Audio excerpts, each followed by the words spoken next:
Welcome into the firm of Harris and Marang. Patrick Harris with you. That's my guy, Danny Marang, to my left. Casey Smith back there on the ones and twos. Happy little Friday. We're happy to be here with you. Kicking this weekend off right. Can we basically just choose that today is a weekend? I mean, pack it up and go. Call it a day. Closing arguments. Let's go. I'm not averse to this. You know, I wonder if other people have this in like office jobs. I worked an office job for a little bit, but I wasn't very good at it, so I'm not a good person to ask about it. But if you're going to be sick on a day and like skip work, play hooky or something, it's our buddy Jake's last day. Yeah.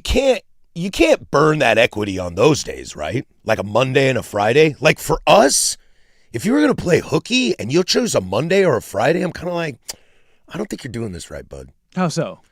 Because Mondays and Fridays are like the easiest, greatest days of our lives. Which is why you don't want to work.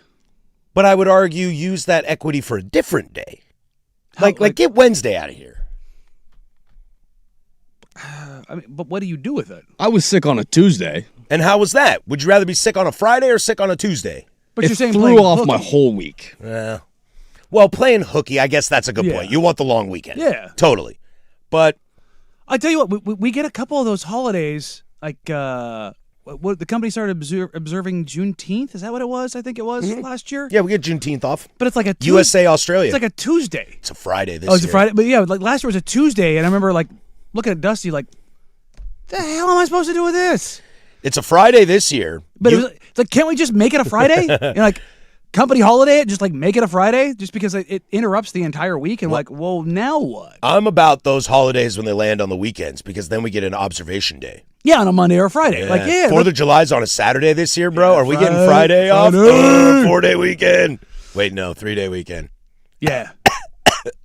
All of a sudden, that Thursday, got the black lung pop. Yeah, no, are you kidding me? I'm already planning, man. Lady and I went and got a couple articles of clothing for the old rodeo. Oh yeah. Got me a couple shirts. The outfits getting together. I got one of them like little snap together shirts. Oh, baby. Yeah. Are you going full Canadian tuxedo? No, I have a white like snap shirt and then I have a black one. So Are you going bolo tie? that's the question is do I go bolo or not? Dude, do I just go chest lettuce? I was a card-carrying Phillip Rivers guy for a very, very long time. You could do both. Mm-hmm. Chest lettuce with a nice bolo there. With an open, yeah. You just got to be careful that the bolo doesn't, like, cinch up into one of that. That's always a problem. Like Ben Stiller in The Zipper. There's something about Mary. You don't want that. I did that when I was a kid. Still got scars. It might be one of those things I think we've all done. Yeah, but it's a level of severity. Mm-hmm. Yeah, like that one. There's always a level of severity. Yeah, I unfortunately was a grade A. It's not a required assistance. I do not recall mine, so mine's I'm seared good. into my brain. Wow. Yeah, literally. Unfortunately, now into mine as well. Dang, dude, we were doing so well, man. Yeah, that took a quick turn. I know. But no, the outfit of it all for the old rodeo, for the St. Paul rodeo. I have this thing where I don't like buttons being like around my neck at all. Like it bothers me, and so I always like undo this one. And the lady has taken to calling me a slut for doing it. I'm gonna do it right now. Yeah. She's like, For the YouTube audience. Like, who are you just sharing? Who are you sharing this for? Who are you showing this to? Boom. And I was like, I don't want to. There you go. Yeah.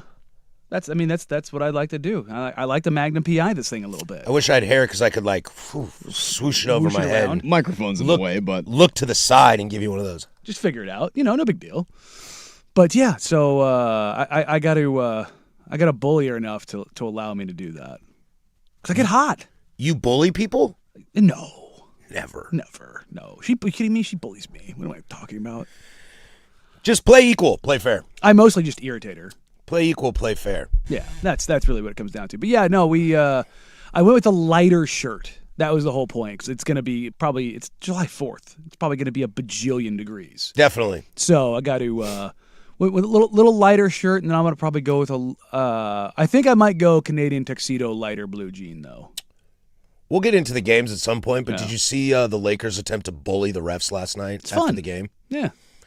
What did you like? What do you like more? Do you like seeing them attempt to bully referees at the end of a game, or the entire Thunder roster laughing at them as they attempt to bully? Little column A, little column B. Looking over at SGA and those guys talking to S about a bunch of crying losers was pretty fun to me last night. Well, I also watched the 7-foot toothpick get an Oscar for getting tapped on the cheek, and Well, they called it. Yeah. That was nasty work. That's kind of where I am on all this stuff. Nasty work. Like when you talk about, if it's like Denny getting tons of fouls or SGA flopping, and Donovan Mitchell had comments the other day about flopping. Or the Jaylen Brown of it all. Yeah. Dude, I'm so sick of blaming players. It's strictly squarely on the refs. Look, people do it because they're getting away with it. I think Donovan Mitchell said that. It's like, or somebody said it the other day, it's part of the game. You have to play act because the refs are going to give you the benefit of that. It falls on them now. I'm done with it. No, I'm with you, but also the diving. It's the diving that gets me. It's not like we'll call the diving. You get a card in the EPL for diving. The Giannis Denny type, LeBron type of downhill physicality. True bullying. True yeah, dude, like that. I've talked about this off air a bunch. I'm sick and tired of physicality and strength being legislated out of basketball. Why does a guy like Giannis or Denny or Luka or LeBron get punished, but meanwhile Tyrese Maxey, because he's fast as could be, he gets to use his athleticism? Why does his superpower get muted? Because if you mute the physicality, you can accentuate the entertainment. I don't think it's true. I think they've chosen that the Chet Holmgren Wilhelm scream is more entertaining. I don't think it's entertaining whether at it's all. Correct or not. I think that's what they've chosen. I don't think anybody thinks it's more entertaining. Then why do they do it? Why do they let them get away with this? Because they're dumb.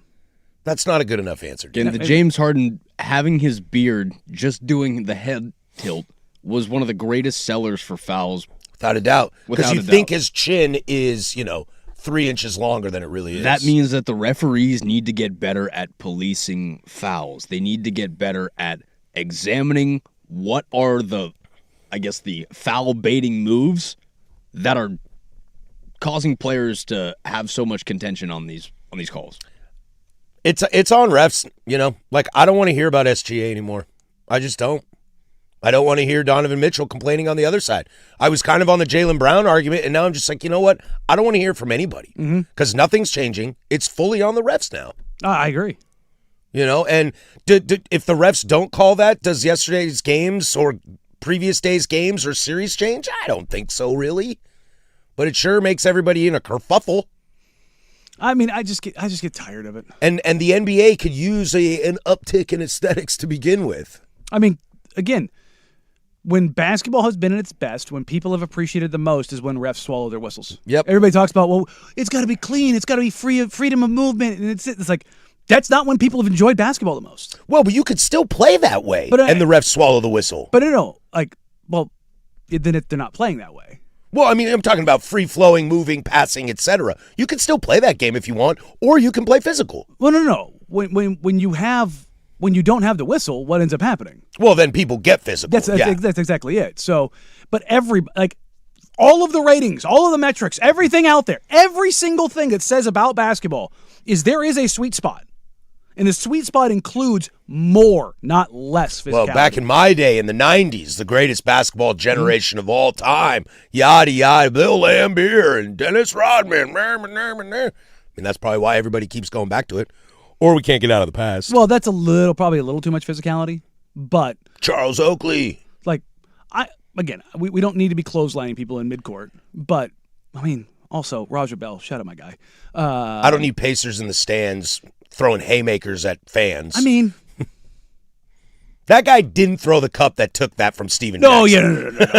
That guy was like, whoa, these players are getting rowdy. Oh my God, he's coming at me. Ah! Yeah. But the guy that came onto the court, that Jermaine O'Neal almost sent into the grave. What about the one who Jermaine. What about the one who looks like Turtle from Entourage that Ron just cold clocked? He stands there and he fists up. He's in a Pistons jersey, and Ron just stops and goes, just whack-a-mole. Dink. Yeah. I was working at the old spaghetti factory when that happened, and everybody started rushing into the bar because we had this tiny TV in the corner to watch it in the malice of the palace. Yeah, that's go Pacers. I cannot really think of like if you could not pull two names out of a hat that are scarier in modern NBA history than Steven Jackson and Ron Artest. Well, the interesting though with Ron is he like completely shifted. You know, he got all zen and in touch with his chi and became like the nice guy. That's so did scarier. So did Mike scarier. Tyson. Steven Jackson, that's a closed fist, full extension haymaker into a guy's face. Well, I mean, into like a poor white dude with glasses who just paid like $250 for that ticket. and then the guy that rushed Jermaine O'Neal happened to slip. If he doesn't slip, he's dead. Yeah. Jermaine reached back to the moon to hit him, and I was like, oh, buddy. Yeah, but if you ever want to hear some crazy stuff, have you ever heard Captain Jack talk about getting run over in the parking lot? No? Oh, yeah. He was outside a club, like, shooting, all this kind of stuff. Like, he ended up, like, they had to go. Oh, yeah, the Steven Jackson stuff is crazy. Yeah, he got run over, like, out of a comedy movie, like, goes over the top of the car kind of a deal. Amazing. Yeah, he tells a story. Was it with the Spurs? I think Pop showed up at the hospital. A bunch of other guys showed up at the hospital. Yeah. Yeah, Jack was still banging back then. No, that was when he was still with the Pacers. It was Pacers? Oh, that's right, because Harrington was there. Yeah, I think he's still kind of banging right now. I mean, at least adjacently. yeah, like podcast-wise. Yeah. But, like, no, I mean, It's like Matt Barnes was a tough dude, and he Oh, yeah. still is a tough dude, but he sits behind a microphone now instead of his like, fists. Yeah, no, but Captain Jack was banging. Yeah. Like, actually, like, there's a couple guys in the league that are still in that world, unfortunately. I also hope that if, you know, you can litigate some of this flopping and bad referee calling, you get less whining is what I would hope. But I feel like that's going to go around anyway. No. The whining does go away when they realize it no longer works. Yeah. Like, that's the thing is like, and it was 2 years ago in the playoffs that it started to come around and they started the regular season the next year the same way. And we're like, yeah, this is awesome. And then Scott Foster, tweet. I need to be visible. My favorite was yesterday, LeBron. We'll get into the game in a moment, but my favorite was yesterday when LeBron didn't get the continuation shot, and the referee who called it and said no continuation is like a foot to his right, and he turns to his left to get to center court to do the production, to do the whining. Are you kidding me? It's like, yo, man, guy's right there. Guy's literally right there. You could talk to him right there. It'd be like me disagreeing with your take, Danny, and running across the street to the coffee shop to yell at you about it. It's like, but I could just do it right here. LeBron's a showman, though. Oh, I know. That's what I mean. That's the entertainment. Now, look, as far as the showman part of it, there's no better showman right now in the league than him. Well, and especially if he gets on an FU tour, I'm into it. Oh, just turn me up. Turn me up for that. I am 100% here for him. The true LeBron villain that everybody loves. Oh, LeBron scorched earth. See, because LeBron villain in Miami, it never really worked because we were like, I don't know, man, you're a super team, but you're really good. Because D Wade was so like, it's like you want to stay and Chris Spo Bosh. and Spo and Pat Riley, like I don't know, like you want us to hate you, and it doesn't work that way. And the only reason LeBron was a villain because he wore all black. Yeah, like, that was it. That's not villain enough. No. But if he goes But like, we do have like we do have the photo of him like staring through the eyebrows, bent over, you know, with a black headband on it, 300 plus pounds juiced out of his mind, looking like the most terrifying basketball player we have ever seen. but if he went like Halliburton villain, Oh yeah, just got saucy. Just empty the clip. you're seeing it right now. Look, Anybody on go- the team but you. Yeah. Anybody Uh-huh. but you. Go full Austin Rivers. Like, okay, no, I'll give you your flowers, but also let me go ahead and dig this grave for you. I'm here for it. Text line saying bring back the hand check. I think that would like Yes. insurmountably change the game. Yes. The it hand would. check. Allow guys to be physical at the point of attack. I know. I wonder what Luka's scoring numbers would be like if there was hand checks. Buddy, Luka would be out of this world good. Oh, you think he'd be better if there was hand checks? Oh yeah. Oh yeah. Oh, you want to get physical with that country farm boy? Good luck. That's a you reach, I teach. I mean, he would throw guys. You reach, I teach. Nice phrase. No, he would throw guys. If you allow physicality, he's the kind of guy who would thrive. Oakley dokley. Well, let's quit beating around the bush here. We got the NBA playoffs under full control. It is Friday. That means we have a court case at the big nooner, where Danny will defend that the Blazers had a successful season, and I will take the other approach and tell you why it was an unsuccessful season. Max Bretos from MLS Apple TV, he's on the call on the television for the Timbers as they take on Sporting Kansas City, which you can catch right here on the Fan, 6:30 pregame. Adam Sussman, and then Fletcher Johnson and Aaron Heinsohn will have the call at 7:30 right here on your home of the Timbers. We'll get to him at 11:30, but let's get into it. The Lakers kind of made it a fight for a little bit. Similar to San Antonio, though, OKC looks to be rolling. That's next. We'll start there. 105.1 The Fan. The Fan Golf.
1021 Portland Sports Leader. Don't you forget it, baby. We are live from the shadows of the historic Fremont Bridge. 503-864-6326. That's the fan text line.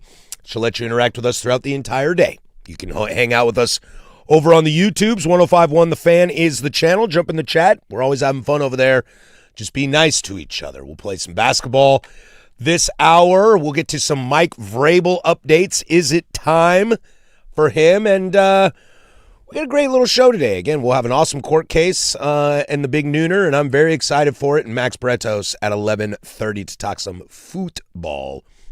Timbers, Kansas City this weekend. But diving into last night's playoff games, Danny, Oklahoma City 125-107. There was a lot of kind of fun about this game last night. Look, my boy Rui Hachimura was a little hot in the first half from the field shooting the rock, and old man LeBron James is continuing to show that he can still play basketball. You know, his shooting nights, I think, are always going to be a little up and down for him, just due to his age, his role, depending on who's healthy, who's alive, who's dead. But for the first time in this series, you know, I thought the Lakers played an okay first half. Yeah, I mean, that's really what it comes down to is ball go in hoop. Mm-hmm. Ball go in hoop. You knock down threes. They hit the third. Yeah, they hit the 38% line again.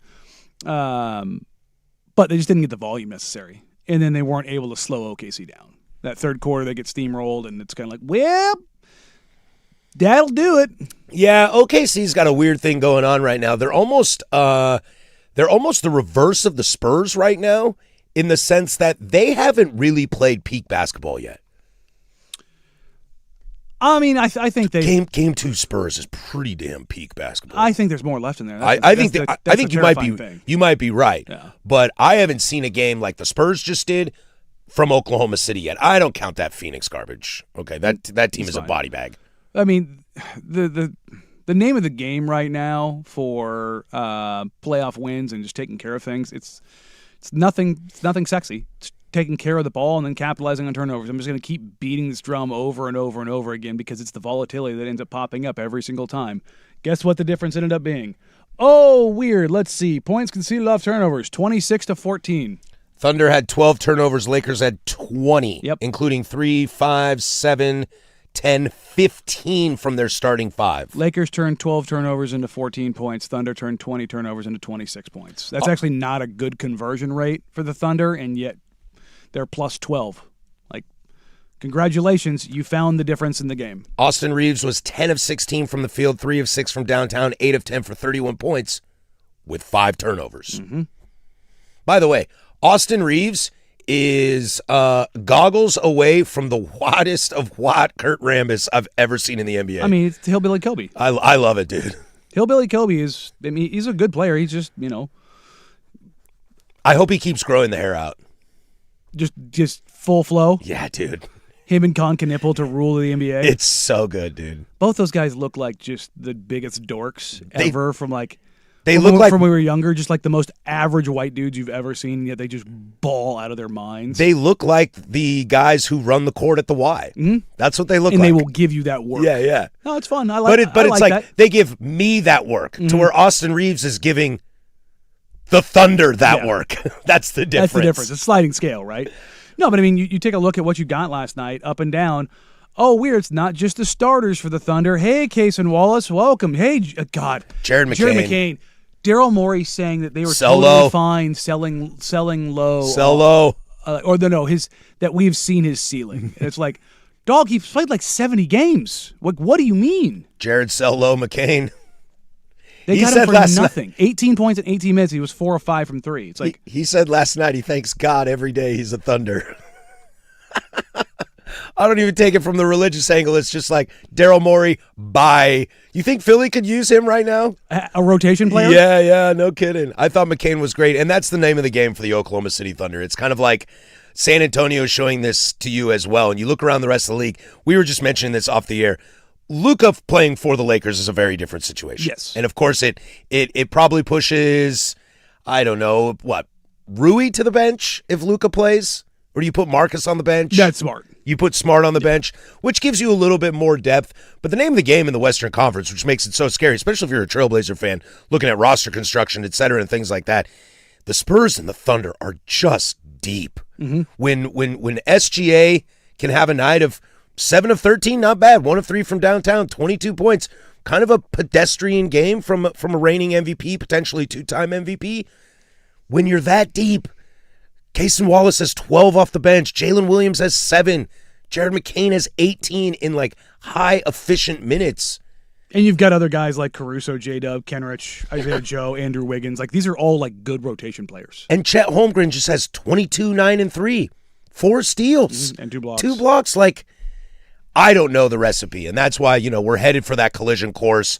We'll see. I'm still not out on Minnesota, although I'm with you, Danny. I believe that San Antonio will win that. But I want to see if Minnesota can make it a series. We're on a collision course for these two teams, and this might be the collision course for the next 5 years. Just depth and superstars. Yeah, but I think it's a collision course that the Spurs are going to dominate. I know you do. But the only way... Who's Chet's daddy? Who's Chet's daddy? Well, me. I'm his daddy. Nah, Wemby is. But it's going to... And that will be the race over the next few years. Let's say they go back and forth, okay? Let's just pretend the East is garbage. They're not going to win. We go back and forth with the Thunder and the Spurs. What it's going to be is every single year, whose bench is better. Well, here's the thing. I think their starters will go back and forth. We always do this of like, this team is going to do this, and it's going to be this team against this team for the longest of time. And then what ends up happening? They never meet. Yeah. They never meet in the playoffs. Somebody has a weird injury, so you become a 3 seed instead of a 2 seed. Somebody gets upset. Like, it just happens. I had the Celtics in the finals, and Joel Embiid came back. Didn't have that on my bingo card. It's like, oop. We talked about the Magic being a pretty good 8 seed. If Embiid's healthy, the Sixers, if everyone's healthy, the Sixers are a very good 7 seed.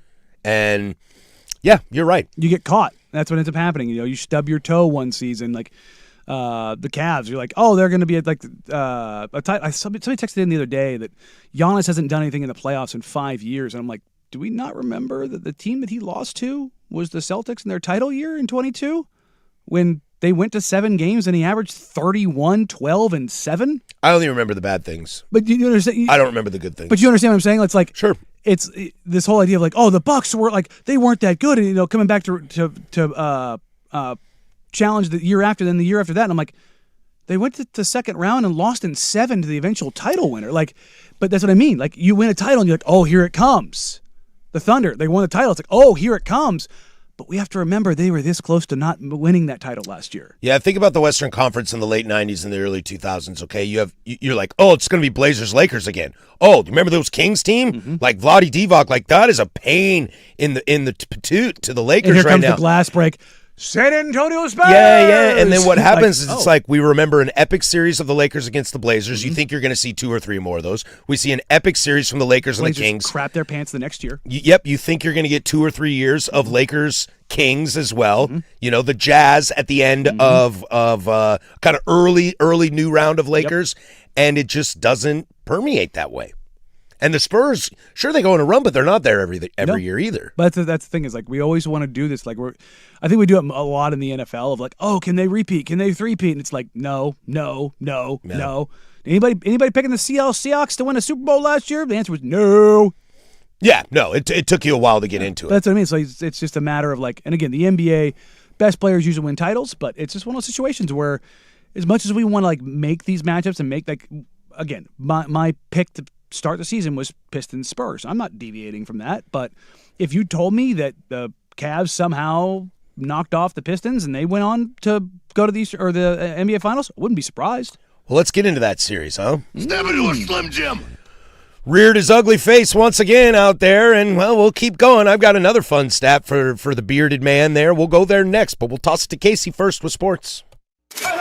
Now, from the George McCoy and Warren Allen Sports Desk, a Sports Center update on the Fan Sports Network, 105.1 FM and 1080 AM. First on the Fan, some NBA playoff updates for you ahead of the NBA Draft Lottery this Sunday as the Thunder increased their series lead to 2-0 as they defeated LeBron and the Lakers 125-107 as Chet Holmgren and SGA both posting 22 points in the contest. The Pistons increased their series lead to 2-0 as they took down the Cavaliers 107-97. Cade Cunningham leading the way for Detroit as he finished with a 25-point double-double. We have 2 games slated for tonight as Philadelphia hopes to get back against the Knicks as the Knicks lead 2-0 in the series. Tip off at 4 p.m. in that one. As over in the Western Conference, we get the Spurs and the Timberwolves coming up at 6:30. Over to the NFL, as the Minnesota Vikings have agreed to terms with free agent wide receiver Jawan Jennings. According to Adam Schefter, the deal is worth up to $13 million as the Vikings provide Kyler Murray with a reliable number 3 wide receiver. And finally, your Portland Timbers face off against Sporting Kansas City inside Providence Park tomorrow night. Kickoff at 7:30 as you can catch all your Timbers game day coverage right here on 105.1 The Fan, your home of the Portland Timbers. And for more sports scores and stories in 30 minutes, I'm Laura Case from the George McCoy at Warren Allen Sports Desk. Hurt, missing work? Insurance companies acting like jerks? Don't call your mom. Call George McCoy at WarrenAllen.com. The home of prime time with Isaac.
Something to remember. This texter just texted in 503-864-6326, blaming the Blazers for the Thunder getting better.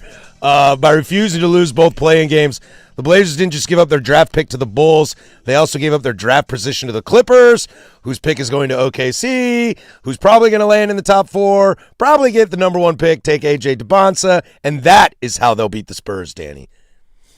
By getting draft lottery, top of the draft lottery in this draft, which we'll find out on Sunday. Why? Why are we doing the lottery on Mother's Day? They do this all the NBA it's is so like, dumb. The NBA loves putting stuff on Mother's Day. Look at a calendar, you imbeciles. Look, I'm going to go out there. Let's find the average suburban white mom. Where does basketball rank the NBA on her list? Like, is it NFL 1, baseball 2? Probably college football 1. College football 1, NFL 2. I think there's more college football ladies, both the single and the married types. Dare I say baseball 3? Baseball moms? They love the pants. They love the pants. Look, I don't begrudge you one bit. Then I'm going to go hockey. No, then I'll go soccer. The classic soccer mom. Yeah. And then hockey NBA at the bottom. Yeah. Mom, I made you a lasagna. Yeah. I bought you some flowers. We watching the draft tonight and getting lit. Yeah. Did you get your Mother's Day presents yet? No, I have not. Sir, it is Friday. I know. I had a long day yesterday. I got to Drinking? talk to the kids. Long day drinking? No, not at all. Sober as a bird yesterday? No. I like that. No. No. Crazy? No. Well, I got to get ready for the weekend, dude. I like you had two different versions of no there. No. Just Well, my bestie's back in town, Oh, okay. and so we had some brouhahas at a new place that had just opened in Vancouver. It's out outside though; it's quite enjoyable. let me tell you, man, these last few days pretty spectacular. Even with a little bit of cloud cover. I know, and then I wake up today and I walk outside, and it's like, nope, jeans and a long sleeve tee. Yeah, dude. We do the walk in the morning, the old 6 o'clock walk with the the dogs. Yeah, it was 47 degrees this morning with a fresh haircut. Is there anything more wake you up ish than like having a fresh haircut in the cold? I mean, I know you haven't had to deal with that in a while, but Over a decade. yeah. But do you remember what that felt like? Yeah. When you would go from long to short. Well, and I would go from long to short to bald. Yeah, and like you realize how much temperature changes when you don't have it the coverage on, like when it's bare skin exposed. Like, whoa, that'll wake you up real quick. I also sweat more when I'm freshly shaven. Really? Mm-hmm. You don't have hair to soak it up. Oh yeah. Not only that, you get the sun exposure. Mm-hmm. Are you afraid yet? Are we tanning the head? I'm pretty good about it. Not getting the hat line. I'm pretty good about it. Do you UV protect the head at all? No, I don't wear lotion. no I don't wear lotion at all? suntan lotion anywhere. Really? Just all natural. Just raw. Pure cancer, just baby. raw dog the sun. Well, I quit smoking cigarettes, so I figured instead of lung cancer, I'll trade it for skin cancer, because at least I'll look sexy. Yeah, and the skin cancer just eats you alive, while the lung cancer, prevents you from breathing. Yeah. If you had to have cancer, which one would you want? Skin, Right? all day. Although someone's about to text in and be like, actually, my grandmother died from skin cancer, It's like and it the was most miserable. painful thing Yeah. known to man. I mean, none of them sound good. Is there a foot cancer? I think somebody told me that, Like bone cancer sounds like the worst. is it might, gosh, I'm going to sound so uneducated, but I'll take a shot at it anyway. Thyroid cancer That is has the the thing. highest survival rate, I believe. Which is weird because isn't that like in your lymphatic system? Totally. I would imagine like that's just pumping it through your body. I had a friend that dealt with thyroid issues, and while thyroid is very crucial, I think its recovery rate is very high. Interesting. In comparison Also, to stuff. is there such thing as a heart cancer? Like you have lung cancer, you have stomach cancer, you've got colon cancer. I don't think so. I think it just shuts down. Is that what it is? You can't get heart Or cancer? explodes. You know or what I mean? Like, zzz. I know. I mean, I'm I know you're being serious. I'm being serious, but it's a dumb question. But like, I just thought of that. Like, why is there not? Not that we need it. No, Not that we're good. Whoa. I'm just wondering why. Why is there no heart cancer? You know, it's been a long time since a pandemic. Whoa, hey, pull it Keep back. the Pull it shit back. out there. Pull it back. Not doing this crap again. Pull it back. Detroit Pistons beat the Cleveland Cavaliers last night, 107-97. And I don't know, Danny, I can't get up for this series. Like, outside of Jim Harden, like there's a ton of players that I really like on both of these teams. It feels like a little lack of juice. And Cleveland's down 2-0, and we'll see what it looks like when it goes back to Cleveland. Will the real Evan Mobley please stand up? No kidding. I love Evan. He's one of the best defenders in the NBA, but man, he just disappears offensively sometimes. Kind of what you were talking about with Jalen Duren. Mm-hmm. It's like, hey, bud, anybody there? Anybody home? Looking for that dog, please. And it's like it's not that he's bad on defense. It's the offensive stuff that disappears. It's like Jaren Jackson Jr. Jaren's offense can disappear from sometimes. Like, brother, you're an all-time defender. I need mention one of the most freak athletes too. Yeah, like Mobley's one. If Victor Wembanyama didn't exist, Evan Mobley would be the best moving 7-footer I've ever seen, and that includes Kevin Garnett. Like he moves like a guy who's 6'5", and it's like you watch him drive, he gets like full-on hip bend, like he gets down low and turns corners, covers ground like a freaking deer, man. Like, we would talk about him with all the superlatives if Victor Wembanyama didn't exist. Legitimately. But offensively, it's like, where are you at, brother? Where's the force? I need you to play with more force. Not just physicality, more aggression. It's like, it's the Shaden Sharp thing, right? It's like, hey, bud, I see the talent. Where are you? Where are you? I need you to show up tonight. Yeah, and I can't, give you the chance to warm up. This is the playoffs. Yeah. I need you to go. Jim Harden's going to Jim Harden. Dude, once again, another performance with more turnovers than field goals made. I wish I had a party popper. Just Do you know he is 12 games away from the most playoff games played without a chip? I mean, he'll get there. Do you know who's number one? Is it Chuck? No. Who is it? Similar position. Who is it? I'm Karl Malone. Oh, God, I should have known that. Which is crazy. Did he play playoff games without John Stockton? Couple. Must have. Lakers. Must have. Oh, good call. Chip chase. Good call. Good call. The chip chase. 2 years of that. Yeah. And also, he 12 more games for James Harden. I mean, that's not a surprise. It's like he's been in the playoffs since he was a pup. Mm-hmm. Oh, yeah. With the Thunder, then the Rockets. Went to a finals. Yeah. Like, that's not a surprise. I mean, he's got a lot of playoffs. How many seasons has James Harden played where he didn't go to the playoffs? That's the real question. Because not many. That's the level of talent of Kevin Durant and James Harden and some of these kind of superstar greats of our lifetime that are kind of starting to age. It's like LeBron James. Has LeBron ever not made the playoffs outside of his rookie year? So he's got 17 years in the league. He's got 17 years in the playoffs. So he's never missed the playoffs. Let's see, 11, 13, 15. Yep. Never missed playoffs. That'll do it, man. He's 182 playoff games.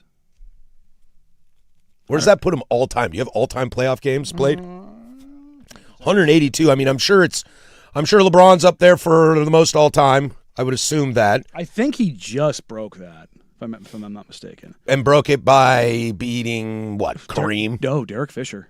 Derek Fisher. Mm-hmm. Oh, that makes sense, dude. Never. He was always making deep runs. So it's Braun, Fisher, which doesn't surprise anybody, and then there's Tim Duncan, and then after that, it's Robert Horry. Big shot, Bob. After that, it's Kareem. Then you get into Tony Parker, Kobe Bryant, Manu Ginobili, Shaq, Pippen, and then Dynasty. That's your top 10. Then 11's Al Horford because the Hawks and Celtics, and then it's Ainge, Malone, Magic, Irving, Parrish, Byron Scott, James Harden at 18, tied with John Stockton. Wow. And then rounding out 20, Dennis Johnson. 21, Michael Jordan. Wow. R.I.P. James Harden. Gunned down in his prime. Pretty crazy, but yeah, no, the James Harden playoff nightmare continues to go. Does Cleveland ever get to a point where they mix it up, pull him off the bench, No. reduce his minutes to 37 minutes of James Harden going 3 of 13 is rough. He only got to the line 4 times last night. What are you doing?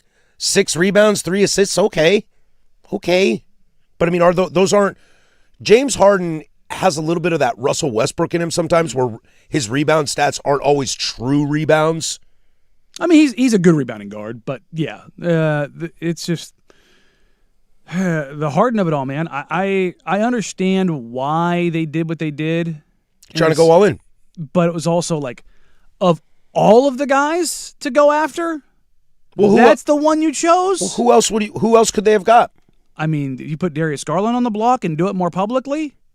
Probably could have got a lot better. Yeah, I just don't know who else would have been available in terms of that like high profile quote unquote guy you think is going to push you over the top. But Rockets ain't dealing Durant. But it also allows them to reset sooner. Mm-hmm. So, I don't know, Especially if Mitchell walks.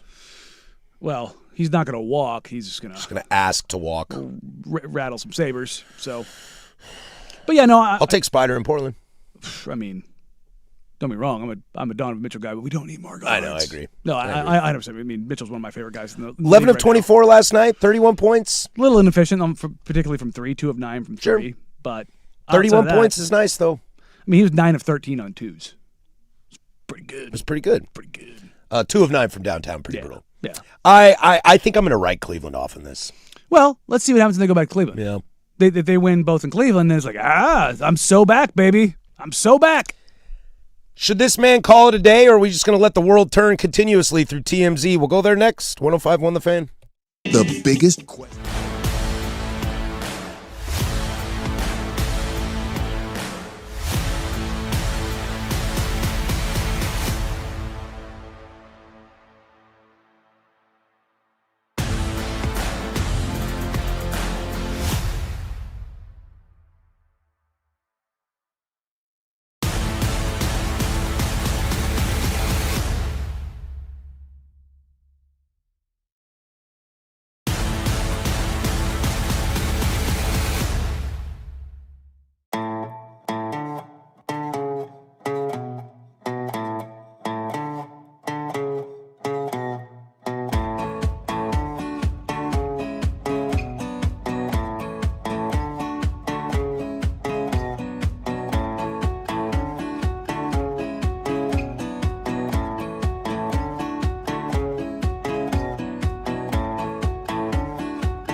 A lot to get to in hour number deuce. Hey, speaking of Deuce. We'll get into this Oregon State fundraising situation. Max Bretos from MLS Apple TV will join us, and we'll have a small little conversation about everything stays the same except for this one tiny little thing for the Blazers last season as a little precursor to our court case in the big nooner. What do you think we have to do to reach out to the Guinness Book of World Records? Hey, guys. Oh, big gulps, huh? All right. Well, see you later. I think you just call them. Is that what I think you just call the Guinness Book of World Records, but I think you have to find a way to share to them that you are serious. Do you have to demonstrate it? Probably. Because I just think I set the world record for a speed poop. I don't think you did, man. You don't think so? I bet you there's people that are under 30 seconds. But what about the volume? Dude, I'm done on this. Ain't nobody coming to see you, Otis. Yeah. With time to spare, too? And a cascade of booze rained down from the stands. I don't The think look we need to the know look this. you gave me when I walked out of the studio and said, I think I'm going to do this. Like, you got 4 minutes. I was like, good luck. I came back in with time to spare. I know it was quiet and peaceful in here. Did you know what to do with yourself? Yeah, I just sat silently, closed my eyes, stared off into the distance. Let me tell you right now, feeling a lot better. I bet you do. Does Mike Vrabel need to call it a day? I'll just ask him plain and simple. I mean, I don't think Should he resign? I don't think it's going to go away. I think TMZ wasn't the one who broke the story. And I think they're pissed that they didn't break the story because somebody sent it to them and they didn't believe it. And they weren't really able to verify because it's a media member. You know what I mean? Like and a coach. So it's kind of like, that's probably not true. Now they're digging. Like, they have the receipts. They have the literal receipts. And if you think they're going to stop now, nope. Following him through airports. They're Videos on a boat. yeah, they're done. Look, man, they were doing this for years. Do you think that this is just going to go away? No, because now people are like, it's like prairie dogs. Like, heads are popping up everywhere of like, oh, I've got stuff. Oh, I've got stuff. And it's like, I don't think it's going to go away. I don't think the NFL or the New England Patriots will make him resign. I think that will firmly go on him if he makes that choice. Well, that's the thing. Is like, that's what I mean. I don't think it's going to go away. And he's got a family and kids. Do you want him? Does he still have a family and kids? I mean, Is he adding children, if you catch my drift? Yeah, that DNA test is coming. Put that on TV. Let's go. Make some money off it. I mean, would you put it above somebody like TMZ or some other paparazzi to go through Diana Rossini's trash and go get DNA of the kid? I'm being serious. Yeah. I just don't think look, scandals with coaches happen all the time, okay? Ime Udoka in Boston got a job. If Vrabel's not the coach, what did he have to do? well, he had to leave Boston and disappear for a couple of years. Did he become an assistant before he got another head coaching gig? He had to go sit it out. Yeah, he had to go sit it out. So like Vrabel will get another No, coaching I'm not saying that, but like, if you told me that he has to go, it would not surprise me because I don't think this is going away. I'm not sitting here banging the drum. This is the worst human on the face of the planet. What he did was sleazy. There's no doubt about that. Nothing Sleazy, illegal. scummy, all those things. But do you want, like, look, here's the thing. Coaches, players, agents, there's a lot of scumbags on men and women. Like, human beings. yeah, like, and it's definitely more pervasive in this industry, like in the sports world, in the music world, in general, the entertainment world, because there's more money, more avenues, more sleaziness abound, as it were. Do you want your organization just constantly being drugged through the mud because your head coach is just being drugged through it because he made the mistake? Like, at some point in time, not only that, if you're Mike Vrabel, let's just say Mike Vrabel is the biggest POS on the face of the planet. Even if that was the case, at what point is the breaking point for his family to have be constantly brought up in it over and over and over and over and over? Oh, probably sooner than later, if not already here.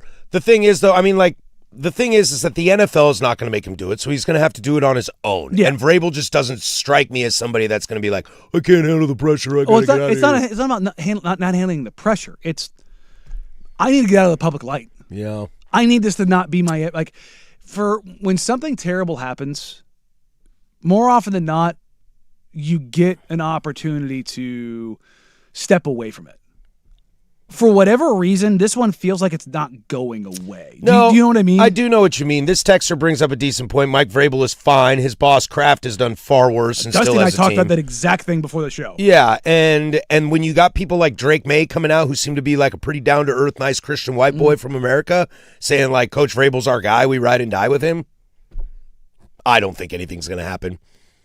Do you, 10 toes down, is Mike Vrabel on the sideline week 1 for the New England Patriots?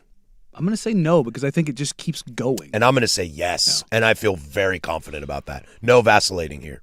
It's not about anything other than there's something here that feels like the TMZs of the world are just going to keep stoking the flame. And it's just not going to go away because not that they necessarily want their pound of flesh, but it's like this is not that there's no level of cheating or infidelity or affairs, whatever, that's okay. But this one also feels like it's being made worse because of its two families and the relationship itself between head coach and newsbreaker. You want to know the best case scenario for this? They both split from their partners and get together. Squash it all. True love always wins. Yeah, I don't know if it's... See that narrative? See what I mean? You go on the Today Show. You go on I don't know if Drew Barrymore's show, Kelly Clarkson's show, and you talk about how we made terrible mistakes and we really are sad that we hurt other people, but we are in love with each other. Yeah, and love rules all. No, I think that's one of the worst outcomes. Poor Diana. She's toast. Well, yeah. Vrabel, even if he were to get fired, would still land another job in a few years. Yeah, no. In the NFL, dude, you can beat pregnant women and still catch touchdowns on Sunday. Kill someone. Yeah. Just depends on how you do it and who you do it to. Yeah, I don't love stories like this, if I'm being fair. I love sports because it's the entertainment, what goes on the field, on the pitch, on the diamond, whatever sport you're watching. It's just starting to creep in, and now players are going to have to ask that. And what do you think training camp's going to be like all summer long? As I mean, it's not going to go away. But the guys seem to have his back so far. When we come back, we'll kick off hour number 2. We'll talk a little Oregon State football. They've found a way to raise a little bit of money. Was this going to work for them? Let's sure hope so. More to come. 105.1 The Fan. Hey, it's Isaac Roth.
If you're missing the first hour, you can download that, The Fan Podcast, 1051thefan.com, the Odyssey app, wherever you get your podcasts. If you missed our digital needs guy, Jake, on Dirt and Sprague this morning, he had a nice little interview. I just want to shout out Jake for sending love to yours truly here. You can go back and check that out. If you can't catch Primetime Live tonight, the Odyssey app, podcast, YouTube, rewind, fast forward, except for in the future, that would be impossible. We'll have Max Bretos join the show from MLS Apple TV at 11:30 as the Timbers will take on Sporting Kansas City. This weekend, Kansas City is the worst team in the Western Conference, yet somehow I'm terrified. Whee! We'll have Web Gems as well, and we'll have a little soft introduction in the Blazers this previous season before we get to our court case in the Big Nooner. But some cool news coming out of Corvallis. If you are a Beaver fan, or if you're like us who kind of watch from afar but also am very invested, I would like to see how they're going because, you know, they're my new rival. Except for they're like my equal brother that I love rival. They got a $24 million commitment from the Wayne and Gladys Valley Foundation. Gladys. I love the name Gladys. It's so great. But they must, Oregon State, the caveat is they must secure an additional $8 million annually from other donors over the next 3 years to match the commitment from the Valley Foundation, which, if you're bad at math like I am, that would be $48 million of influx into the student-athlete revenue sharing for the next 3 years. $48 million for Oregon State over the next 3 years. That's not bad. That's not nothing. That's not bad at all. Now, the interesting thing with them is that they're in a little different boat than, say, my Cougs, to use them as an example, in the sense that some of their ancillary sports are really good. Yeah. To where my squad, not so much. You know, basketball for Oregon State is very been up and down over the last few years. I would argue but one of the best baseball programs in the country. Yeah, and I would argue the Cougs have kind of treaded water similarly, little peaks, little lows, but nothing really crazy. But yeah, the baseball team is really good at Oregon State. They have a really nice women's basketball program as well. So it'll be interesting how they cut up that piece of the pie. But I shout out Wayne and Gladys Valley Foundation and shout out Oregon State for looking for new alternatives to drum up good publicity. Like, look, if they don't get $8 million over the next 3 years each year, do you really think they're not going to get the money? Mm-hmm. They're going to get the money. I mean, if they don't, what are we doing here? But the concept of like getting people to kind of, you know, as Dan Lanning would say, time to nut up or shut up. If you could get other donors to fall in line, that's a very nice foundation, a very nice base jumping off point to get yourself into the pantheon of the new Pac-12 and potentially whatever the landscape in college football looks like in the future. I look at Oregon State and go, any good news is good news. Mm-hmm. However, it ends up this is good news. There's nothing here because, look, the NVIDIA money, it's never coming. Nope. He has said, I don't like you. Don't lose my number. Do not call me. So finding $24 million bare minimum that's going into your athletic fund, it's not going into your buildings, it's not going, it's just into the fund, into the piggy bank, as it were, into the Scrooge McDuck building that you dive into of money. Because what have been told by Oregon State and Washington State? War chest, war chest, war chest, war chest, war chest. I've yet to see a single penny of it. Started asking this question 9 months ago. Where is the money, dog? I don't believe you. Now at least, hey, here's some public money. And I think that you can make these donations quietly or you can make them loudly. Mark Cuban was making his quietly for 2 years in Indiana. I didn't even know he went to Indiana until the national championship, and there he is on the sideline. Come to find out, he's the guy who paid for Fernando Mendoza. Ding, ding, ding, ding, ding. And I didn't even know that. But that was done quietly. Right. Now you bang the drum and say, hey, you guys want in on this? You know what I saw on the way in today? A 2025 Indiana Hoosiers national championship license plate frame. Stop. Yup. I was like, oh, well, hello there, little friend. How are you? But I think Oregon State does this and they make it loud because what has everything else been loud about at Oregon State? Oh, all negative. All negative. Trent Bray, Wayne Tinkle, Scott Barnes. This doesn't come without some risk, though. Of course. Because you're saying we want this matched. What happens if it's not matched? I mean, the money's still there, but I'll bet you, let's say, for example, This year they get $7 million, don't quite get $8 million. Next year they get $6.5 million, don't quite get $8 million. And the next year after that they get $8 million. So they're short $2.5 million. Reesers, come on down. But you know like what I mean? Someone will step up and fill it in. But it also But it is is a like risk. it's a risk in the sense of like the PR. What if they don't get it? Not that the people the Gladyses of the world that don't donate the money, but nobody else fills that gap. And Yeah, it shows that a lot of this is just a veneer. They still give the 24, but you don't end up with the 48. But even more than that, it's like, so you still, even with somebody stepping up, you still couldn't do that? That would be a bad look. Do you know what I mean? That would be a really bad That's hurt. where the public side of it makes me kind of go, get the money. Come on, guys, get the money. And as rooting interest in the Pac-12, personally, selfishly, I hope this sparks a fire in the Boise States and the Fresno States and the Washington States of the world. Like, this is what Oregon State's doing. Can Washington State bring in $48 million in the next 3 years? Because right now they're halfway there. It'd be helpful.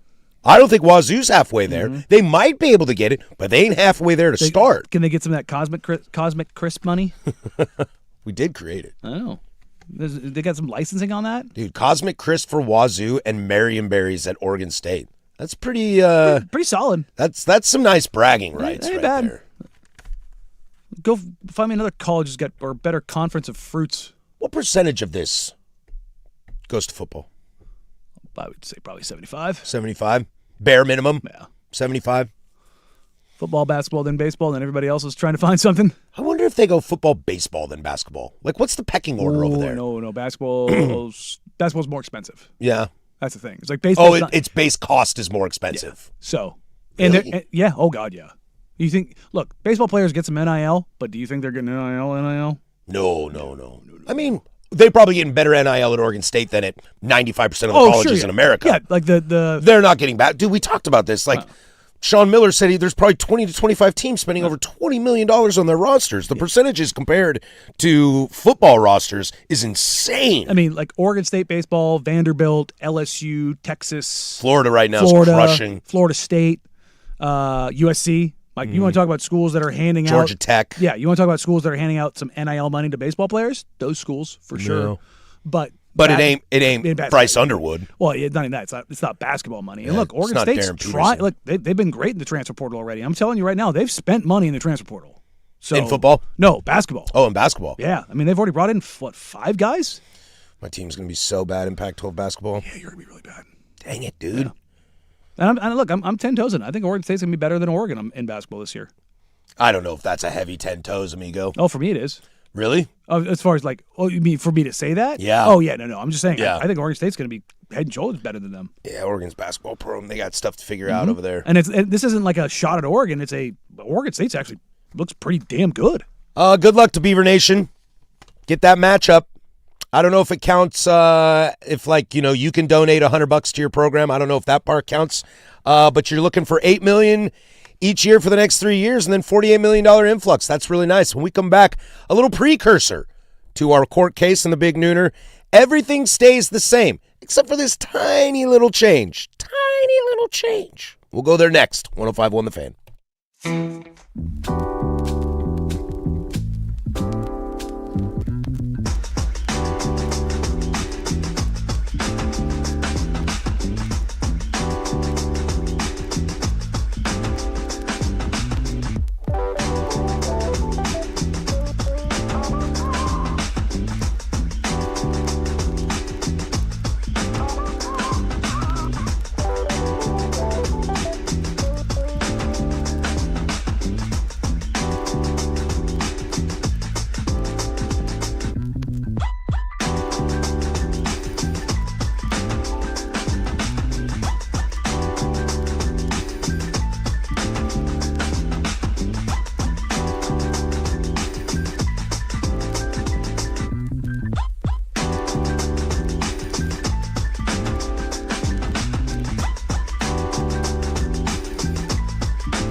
Max Bretos will join us from Apple TV, MLS. Talk about a little Timbers action here in a little bit. This is actually suggested by a listener, so I do want to give credit. We were having this conversation on the YouTubes the other day, and I thought it would be a fun precursor to our court case later on today on whether or not the Blazers season was successful. Danny will defend that, yes, they will, and I will be the prosecutor of hopes and dreams for all you Blazer fans out there. Look, I've put a ton of effort in it. Look at this, Danny. See this sheet right here of evidence? Wow. I'm ready to go, dude. Got exhibits. I got exhibits. I got stats for your ass. I got everything, dude. The question was asked, and I'm very curious how this will go because I don't quite know where I stand, but I think I do. So I'm gonna do my best not to vacillate and continue to be a little more 10 toes down because I've said in the past I need to figure out where I am on Thiago. Okay. I don't know that answer, and I hope our court case, whether I win or lose, gives me to a place where I know where I stand on Thiago. Okay. But the question was posed: What does the season look like if Chauncey Billups is not arrested and is the head coach for the whole year? Do you see things playing out the same way? Do you see things obviously would be different? Blazers still get to say a 42-40 are the 7 or 8 seed. What happens if that faithful FBI night doesn't happen? I don't think a ton changes. I think that where things went sideways is because that happened. Now you put somebody in that position who has to learn all the other things on the fly. And that's where I give Tiago all the credit, is managing emotions, egos, questions, styles, changing things, and still being productive. Like, what about the team fundamentally changed outside of the injuries? Nothing. I mean, Vít Krejci came in. That's basically it. And they improved. Scoot wasn't going to come back sooner if Chauncey Billups was the head coach. No. So Drew's calf isn't magically okay. Same with Jeremy. Dame's not coming back early if Chauncey Billups is the coach. So there's no thing you can point to other than how many games did they win, how hard did they play, what did the style look like, and where did they end up?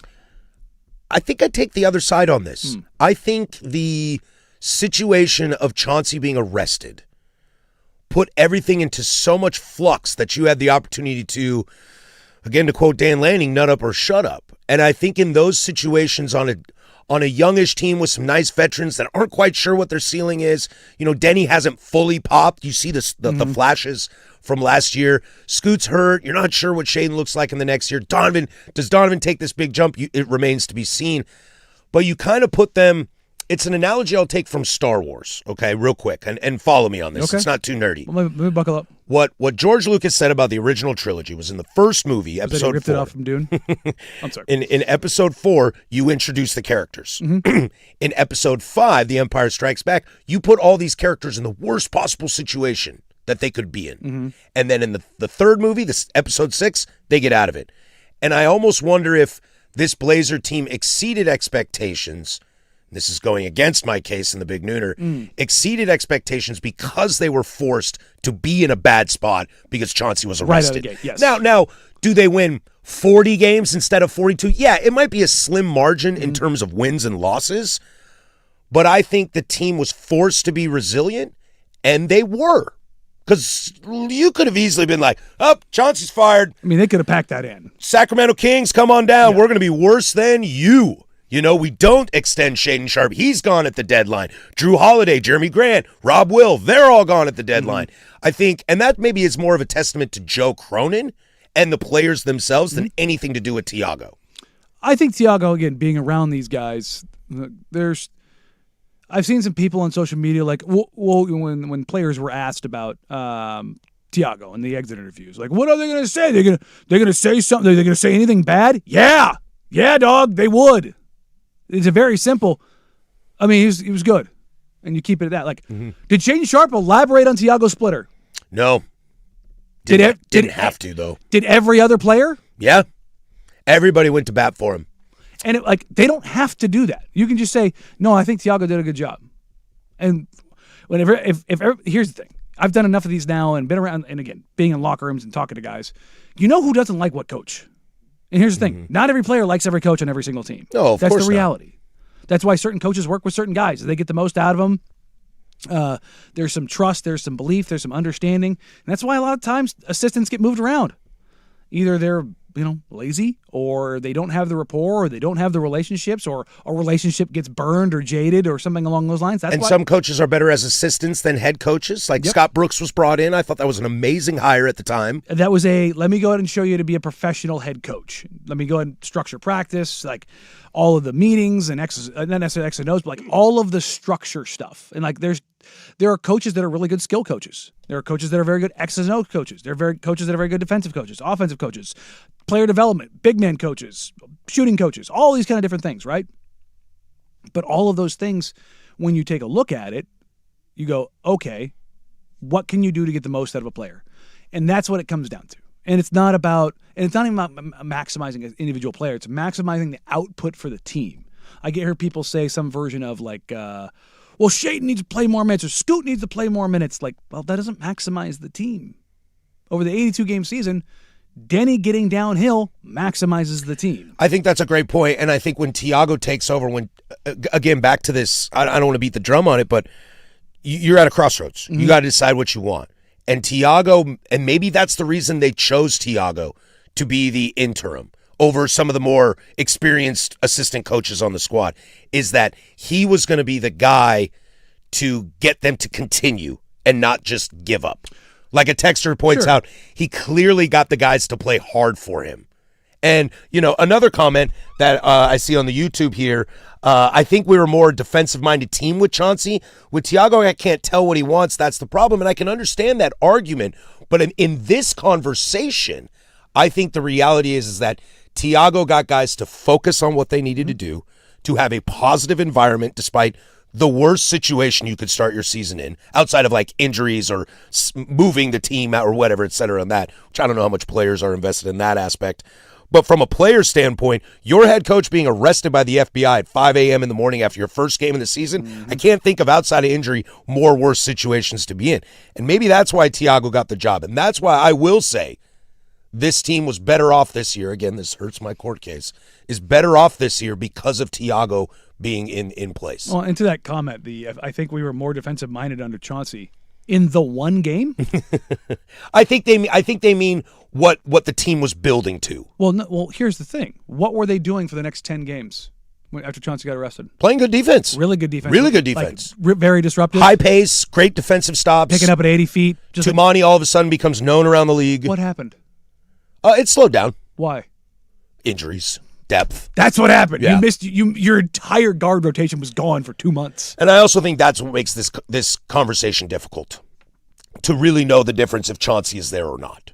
Yeah, but because how does Chauncey navigate it? But Does Chauncey navigate it better because he's had 2 seasons under his belt and this is Thiago's first time? You know what I mean? Like, that remains to be seen. I just think the level of respect and the level of effort from 14 out of the 15 guys on the bench, I think is there a lot in part of because of Thiago. Yeah, and that's the thing is, like, I don't know how it would have done differently under Chauncey. It's probably the same or better, I would imagine. Just that's what I said from win-loss. Yeah, for experience. Within a margin of error of 2.5. Maybe there's a rotation here or there, like it just kind of gets tied up. But other than that, no, I don't. That's where I think you need to give Thiago credit. I think so too. I may not know how I feel about him as a coach, but I definitely, if this is the only year Thiago Splitter is the head coach, quote unquote, technically the interim head coach of the Portland Trailblazers, we're going to remember it. We're going to remember it.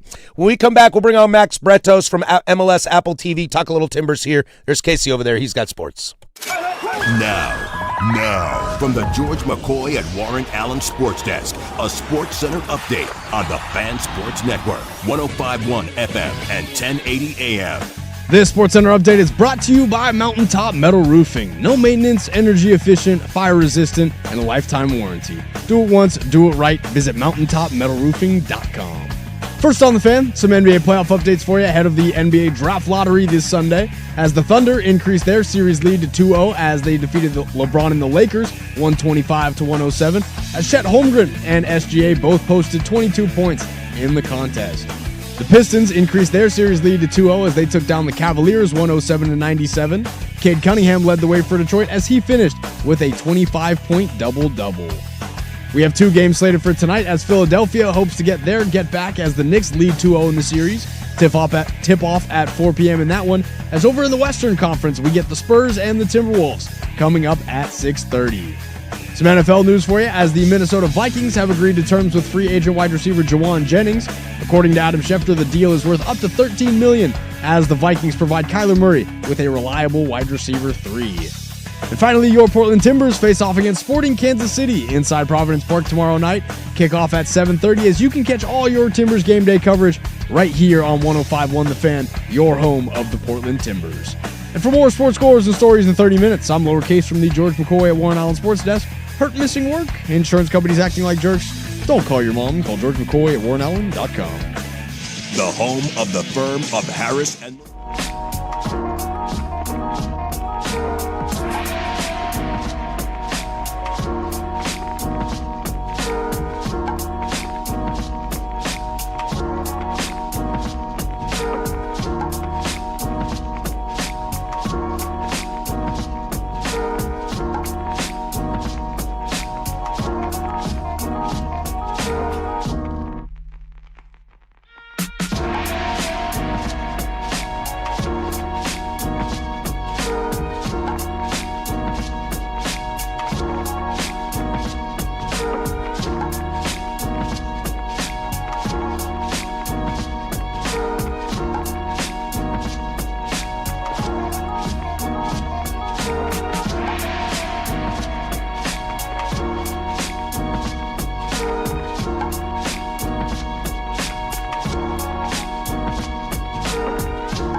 This weekend, and why not bring on the guy on the call who's going to take that as Max Bretos from MLS Apple TV joins us. Max, how are you? I want to let you know the last time you were at Providence Park is the last time I was at Providence Park for a home game. Yeah, they've been on the road for a little bit, which I'm sure they're thrilled to be back. And by the way, it's great to be with you, Patrick Danny, on the firm anytime. It's great to be on a show in a city where soccer is king, but obviously a sophisticated audience that are, I'm sure, looking for some answers. But I think home field will certainly provide a punch. And let's get right into this. It's been a weird, wacky run of fixtures of late. You know, we talked last time that you were in town. Some results against some rested teams, some surprise results on the road, some losses. Have you learned anything about this Portland Timbers team since you last called a game for them? Well, they are a work in progress. I know they're a very young team, and I salute the Timbers for approaching it that way. I mean, when you look at it's an exciting team, with all the pieces in place, with some experience, with some confidence, they can be really good. But they're just not there, and we saw that against Real Salt Lake. Just a flat performance. Maybe they thought they had turned a corner a bit against San Diego, which I think is a really good win. San Diego's struggling, but to go down there the way they play and get a result, the Timbers deserve some credit, but they just need, obviously, to get a ray of consistency here. But the youth is an issue. I mean, with Finn Thurman and Bonatig in the back, your forward, Kevin Kelsey, is really, really raw but super talented. You got to be patient, but I think, in Portland, patience probably wearing a little bit thin. I think there's parts of this team I enjoy, but I think as the fans watch it too, there's some frustration when you watch it. It's just a bit disjointed, but with the hopes that maybe it gets together. But, the team is certainly on the clock. Max, how far can this club get into the season without having an identity before an identity has to be made for them in a sense? That's a great question because it really should be firmed up now. I think we've heard from Ned Grabavoy and spoken to Phil Neville many times. You have that World Cup break, and it's created a very disjointed season. There's no doubt about it. And when we talk to coaches around the league, they talk about coming back from the World Cup, and they're going to take a break. The players who are not involved in the World Cup are going to have a couple of weeks off, and they talk about having a preseason. So I think everyone's calibrated like, hey, there's a second season. And look, Major League Soccer is really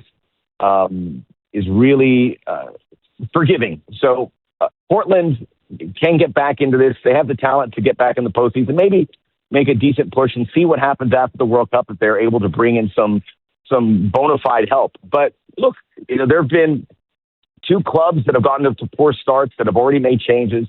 I think being in Portland, there's extra pressure because it's Portland, because it's a club with a rich tradition and a very educated fan base that can see with their own eyes. They know football better than any other. So I think that all mounts the pressure. So I think for the Timbers, this is a game on Saturday they have to win. Sporting's the worst team in the West. Probably maybe the worst team in the league.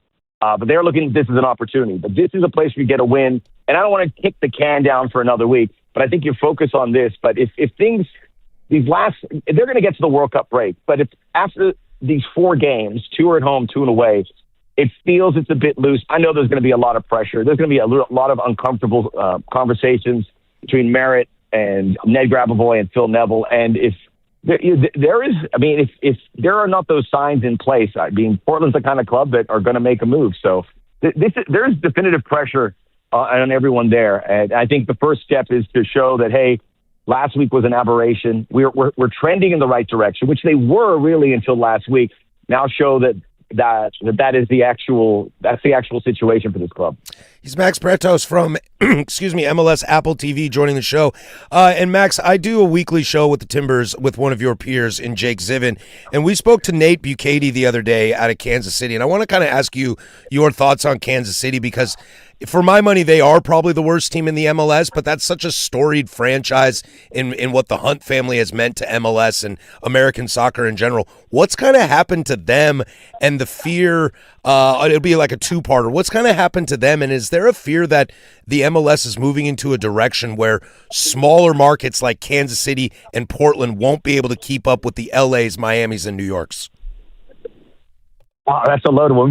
We need some of that strong Portland coffee to answer this one. But yeah. For Sporting Kansas City in particular, I was preparing for this game. I was watching their game. Obviously, the product's not great, but they're drawing a decent crowd, and look, there is World Cup euphoria in that place. There's 4 national teams, including Argentina and I believe England, that are home base there. So I don't worry so much about Kansas City. I think the case for them is like, they're at the bottom. Why do a big fix now when they're not going to be able to compete? Don't make moves. They do have a couple DPs, but I think there's some flexibility. I'm confident that they will start. They'll start getting a plan put together. They have an ownership that's pretty serious. There are some clubs there that may lose some ground, and this is a big discussion because we have a balance. And by the way, Portland and Sporting Kansas City, I would exclude from that conversation. Portland's in a smaller market. But I think they're such a valuable club to this team, and historically they do spend. They have a huge net with their recruiting. The one thing I want to see from Portland is developing their academies better and their homegrown players, because if they get that, it'll be eureka, and they'll be, I believe, a top team. I just think they have so much equity already built in, and it's a club that I think people want to go play for in a town they want to play for and coach for. So I think I exclude them, but there are some clubs that have to be worried. But we just had a situation where LAFC and Nashville losing the semifinals of the CONCACAF Champions Cup. And that's left a big mark because MLS teams, the top teams, have to succeed there. And while we want to help the teams at the bottom, I think we need to help them a little bit more. And hopefully a high tide lifts all boats. But some teams, look, in every league, you're going to have good teams, you're going to have bad teams. And the bad teams kind of prop up the good ones, and sometimes you need a team that you're going to come in and beat so that you can become a good team. It's like sports 101. But I wouldn't worry about. I think Sporting are just kind of almost trying to hit the bottom, not do a quick fix so they can come up. And they have some good young players, so I feel good about them. Portland, in a different way, I think, excluded from that conversation. But this is a crossroads moment because the World Cup is here, and you want to draw attention. And I think the best way is to empower some of those bigger clubs like Inter Miami and LAFC, and maybe a team like New York City who's got a stadium on the way. But I wouldn't worry about a team like Portland, Sporting Kansas City. I think they're serious about, more so Portland, about keeping up with that. But this is, again, I don't know how it looks, but this is a moment where you've got to gain some interest and you got to build that up towards the next cycle, so that this league in particular, is very well supported in the stands, which it already is, and more so for people watching on TV or streaming or what have you. I know it was a long answer and I may have gone in different directions, but it's a big question too. And it's a big question and it's an important question, and we all want to know the answer to it. Oh, I think you're spot on. I think just the growth of this league and the opportunity with the World Cup in the States is huge for the league. So I'm always fascinated about it. I do want to ask you about the Western Conference on a whole. My brain tells me that the Vancouver Whitecaps are the best team in the Western Conference, but boy, my heart really wants to say it's San Jose. Can I gaslight myself into saying that San Jose is the best team in the Western Conference? I'm with you too. I really truly believe it's Vancouver. San Jose's been a delightful story. I'm going to put it this way. I just don't know how it's sustainable.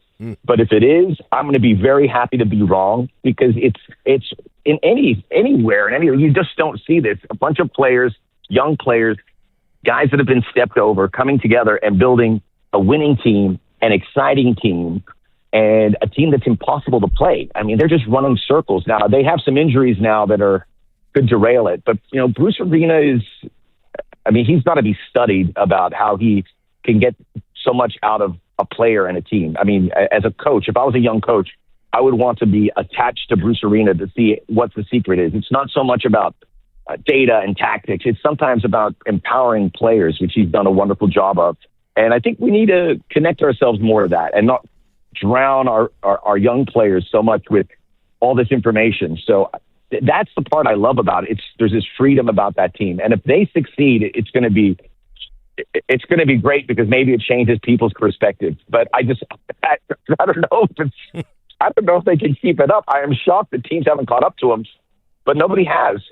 They're going to be a playoff team. They're going to be fun to watch, but history tells us in soccer that defensively they get figured out. So I hope I'm wrong, because they've been such a wonderful boost to the league. But if I was a betting man, which I'm not, I would put Vancouver at the top, because they've been tried and tested. They're deep, and there's a conveyor belt. The only issue, obviously, is the distractions about being in Vancouver right now, which is another story. Yeah, the game ebbs and flows, adapts, changes, and disappears, and does all sorts of crazy things, yet Bruce Arena, the ageless wonder, continues to march on. He's amazing. He's Max Bretos. Hey, man, enjoy Portland. We should have okay weather for you this weekend, and have a great call. We'll catch you down the line. Patrick, Danny, thanks so much. Anytime. Appreciate you guys doing what you do for the sport. Thanks, buddy. You'd be great. That's Max Bretos, MLS Apple TV. Joins us from time to time. You missed him the first time around. Max is great. As a kid growing up watching soccer, he was my guy. That's one of the OGs of all OGs. He's a great guy. Timbers will play Sporting Kansas City this weekend at Providence Park. If you don't got a ticket, pregame with Adam Sussman will be right here on the Fan at 6:30. Kick at 7:30. He'll toss it over to Fletcher Johnson and Aaron Eitzen, your home of the Portland Timbers. When we come back, everybody's favorite, Web Gems, 105.1 The Fan. The new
All right, it's everybody's favorite Web Gems. We do it every single day at 11:45. Coming up in the big nooner.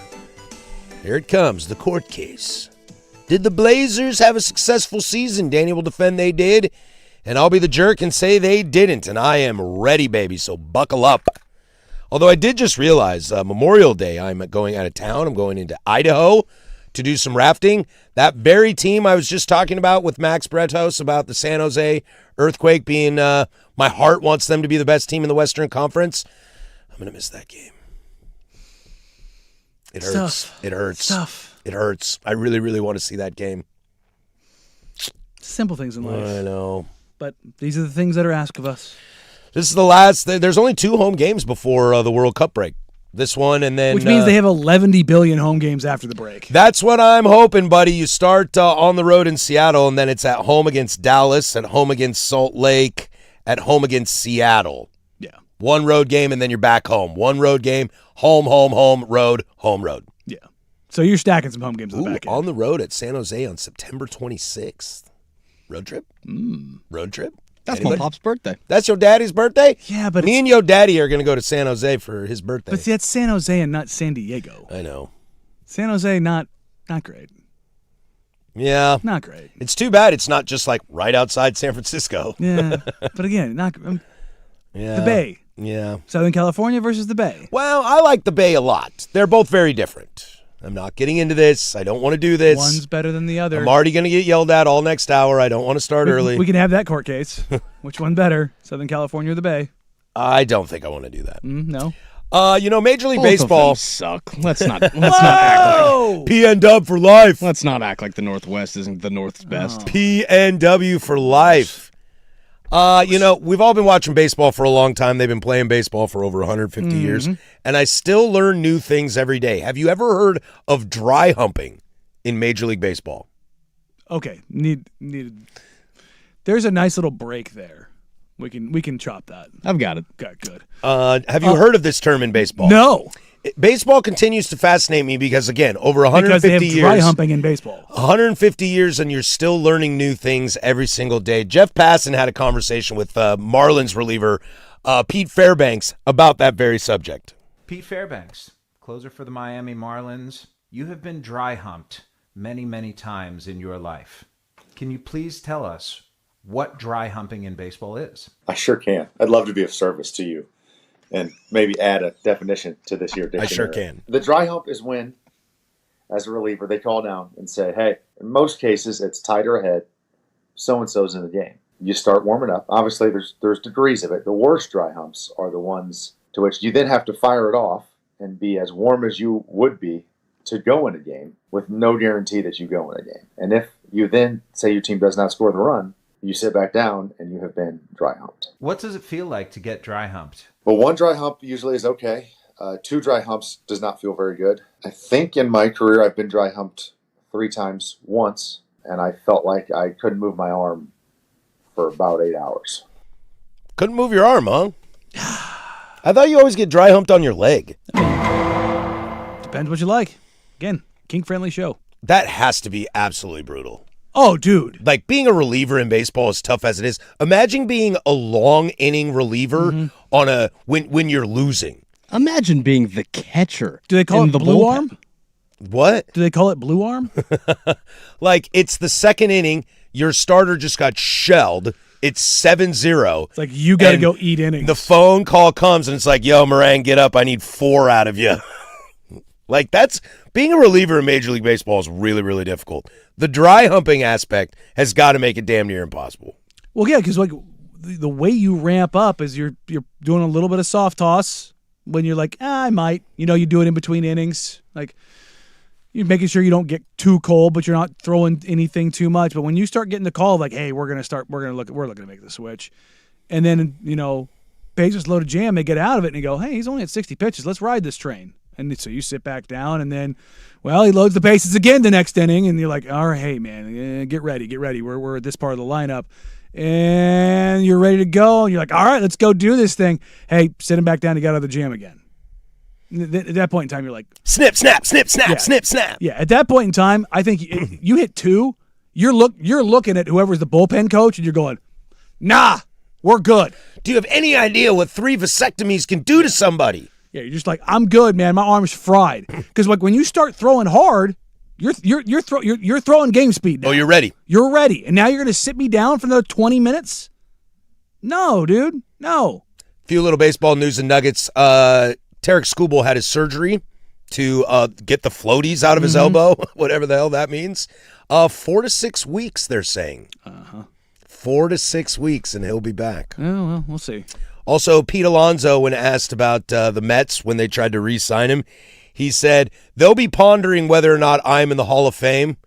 Well, sorry. While the committee is pondering whether or not I should be in the Hall of Fame, those guys in New York will still be using their bleeping formulas to try to decide if they should re-sign me or not. Spicy. I like it. Spicy. Pete Alonso, Hall of Famer? No, not at this point, but who knows? Who knows? I just like the idea. It's like, dude, you really need me. The fans really love me. I want to be here, and you weren't interested. Pay me. It wasn't even that. It's that they just kind of weren't interested. It's like the Freddie Freeman thing in Atlanta. They were like, we don't know. We don't know if we want to bring you back or not. Like, but why? But why? You know what? You know what the Mets could really use right now? Pete Alonso. A power-hitting first baseman with above-average defense. Yeah. They could really use one right now. I mean... Because right now it's like Jorge Polanco. How many teams in baseball could use that? Dude, it's so crazy. I was talking with a good buddy of mine. He's a White Sox fan. So and I'm Cleveland, so I'm Jim Tomei. He's Frank Thomas. And we were talking about how 40-year-old us is flabbergasted by the lack of depth. We were talking fantasy, but flabbergasted by the lack of depth at first base considering where we were when we were 15 years old. Yeah. You have one of the greats of all time. I just go through the list, though. I mean, behind Albert, there was still 10 other guys who were legit. Well, and there were also dudes like John Olrud and Tino Martinez that were really good, but they just weren't Frank Thomas, Jim Tomei level, Albert Pujols level of guys. Richie Sexton. Oh, stop with this Richie Sexton. Shout out Prairie, though. Shout out Prairie. But High I mean, School. like we had first baseman. We had center fielders too, and shortstops. Yeah, Jim Edmonds. I'm gonna go with Ken Griffey Jr. Pretty good. Kenny Lofton. Yeah. What? Andrew Jones is going to the Hall of Fame right now. I know. Still That's weird. A center fielder. Still a weird one for me. Torrey Hunter. He started when he was 19. I know. That helps. I know. That helps. Also, if you're not watching Mike Trout back, you need to start watching Mike Trout back. For sure. Coming up in the Big Nooner, it's the granddaddy of them all, the poinsettia. No, I'm joking. It's our court case. Danny will defend the Blazers having a successful season, and I will take the other side, and we'll start with opening remarks. Final hours next. 105.1 The Fan.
From the George McCoy at Warren Allen Sports Desk, a Sports Center update on the Fan Sports Network, 105.1 FM and 1080 AM.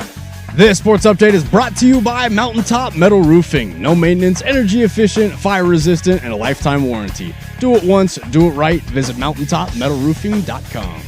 First on the Fan, some NBA playoff updates for you ahead of the NBA Draft Lottery this Sunday, as the Thunder increased their series lead to 2-0 as they defeated the LeBron and the Lakers 125-107 last night, as Chet Holmgren and SGA both posting 22 points in the contest. The Pistons increased their lead to 2-0 as they took down the Cavaliers 107-97. Cade Cunningham leading the way for Detroit as he finished with a 25-point double-double. We have two games slated for tonight as Philadelphia hopes to get their get-back as the Knicks lead 2-0 in the series. Tip-off at 4 p.m. for that one. And over in the Western Conference, we get the Spurs and the Timberwolves coming up at 6:30. Some NFL news for you as the Minnesota Vikings have agreed to terms with free agent wide receiver Jawan Jennings. According to Adam Schefter, the deal is worth up to $13 million as the Vikings provide Kyler Murray with a reliable wide receiver 3. And finally, your Portland Timbers face off against Sporting Kansas City inside Providence Park tomorrow night. Kickoff at 7:30 as you can catch all your Timbers game day coverage right here on 105.1 The Fan, your home of the Portland Timbers. And for more sports scores and stories in 30 minutes, I'm lowercase from the George McCoy at Warren Allen Sports Desk. Hurt missing work? Insurance companies acting like jerks? Don't call your mom. Call George McCoy at warrenallen.com. The Fan is live on YouTube and Twitch.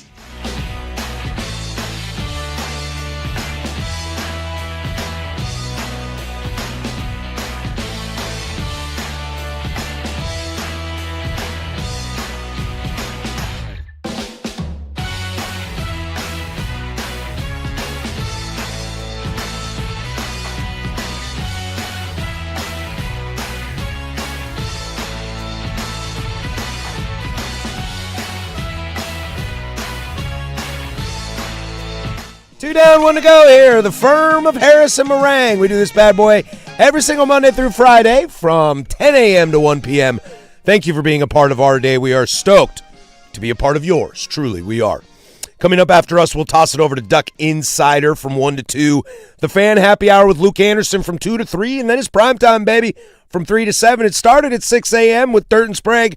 We'll finish up with primetime, finishing up 13 hours of live, local, continuous, regional sports talk radio. We've got a second in this show's short tenure, early history. I don't know the best way to describe it. Early history. We're 10 months in. 10 months in, almost a year, dude. Should we celebrate when we hit a year? Nah, we'll just keep going. We'll celebrate by having jobs. How about that? This is the second time in our show's history where we present to you a court case. The first one was as Adam Silver a bad commissioner, good commissioner, or should Adam Silver be fired? He was a little column A, column B. And Danny, you won that court case saying he is a good commissioner and should stay because... And I don't feel good about it. Patrick asked the bet on that one. Yeah, you did. So I'm coming in hot here today. Without further ado, we'll turn it over to Judge Lowercase. All rise. All right, welcome, gentlemen. Today we will decide the fate of the Blazers season. I want all of us to remember to respect each other, respect the process, and most importantly, show some respect for your judge. For at the end of this, I will make the final ruling to whether the Blazers had a successful season or an unsuccessful season. Prosecutor Patrick, the floor is yours. Thank you, Your Honor. I appreciate you being here today, and honestly, I appreciate how much hard work you put in every single day. You know, the fact that every time I see you, you're always constantly asking me, is there something you can do to help me? Objection, leading the judge. I believe these are opening statements. I can say what I would like. I just want to thank you for your hard work and continuous, and I hope to live long and prosper, the two of us, in a long-standing relationship. When it comes to the Blazers and whether or not Star Trek reference, and whether or not this is a successful Counselor, season, don't get on thin ice early. I think, Judge, to truly look at whether or not this has been a successful season, you have to acknowledge that not everything about a season is about basketball.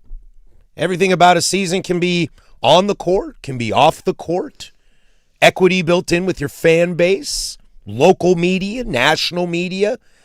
I think to look at basketball just itself on the court would be a disservice to the long-standing tradition, the greatest fans in all of the NBA and how dedicated and passionate they are about their Portland Trailblazers. Won a title, the Spirit of 77, the great Bill Walton. Respecting Clyde Drexler, respecting Rasheed Wallace, Damon Stoudemire, Arvydas Sabonis. Who can forget Brandon Roy, LaMarcus Aldridge, Greg Oden, and of course our hero and savior Damian Lillard. I think you can't just look at basketball.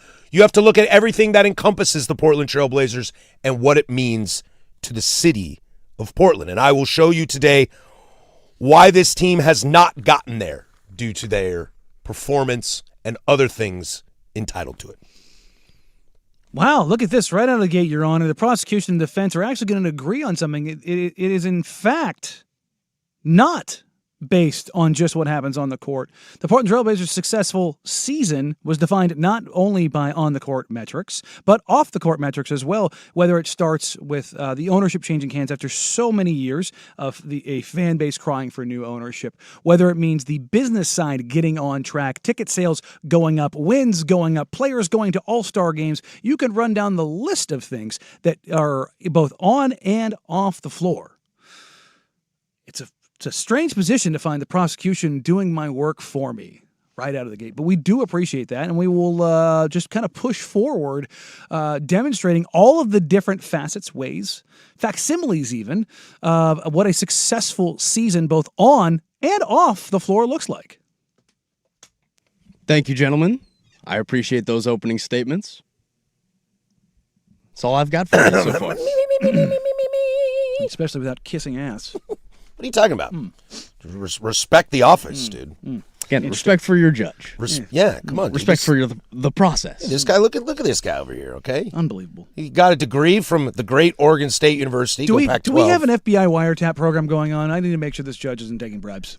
Join us June 23rd as Toyota presents the Fan Golf Classic at Landing Farms Golf Club. Foursomes are on sale now. Choose between the morning or afternoon rounds, but get your group signed up soon because they fill up fast. It's the most fun day in golf with activations and tastings around the course. The infamous Angels Envy Bourbon par 3 6-hole, where all of our hosts, Dirt and Sprague, Luke Anderson, Isaac Robb, Jason Sukanik, Danny Marang, and myself will be posted up to heckle and admire your shots. Of course, we'll keep you fed with a post-round meal thanks to Matt's Barbecue.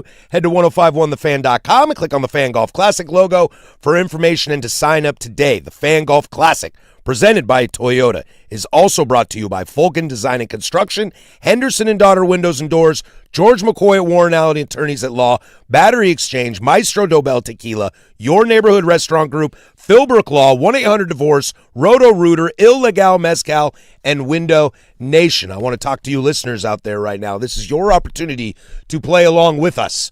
I want to hear what you have to think. 503-864-6326. It sounds like Danny and I are both in agreement. There's a lot more layers to this situation than just wins and losses and all-star appearances and all that kind of stuff. So I want to hear from you guys all, whether it's on the YouTubes, 1051 The Fan is the channel, or over on the Fan text line, 503-864-6326. We'll take a quick break, and when we come back, we will present our cases, evidence, however you want to go about it. I know how I'll go.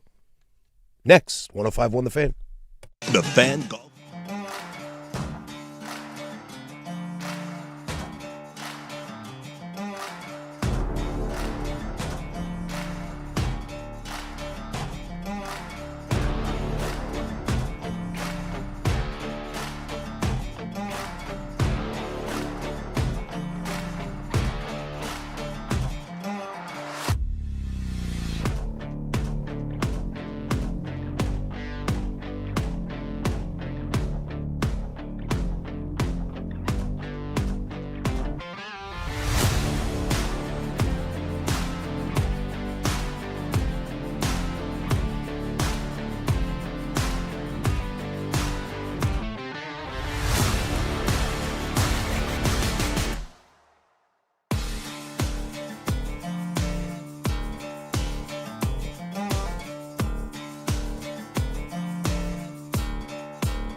Order.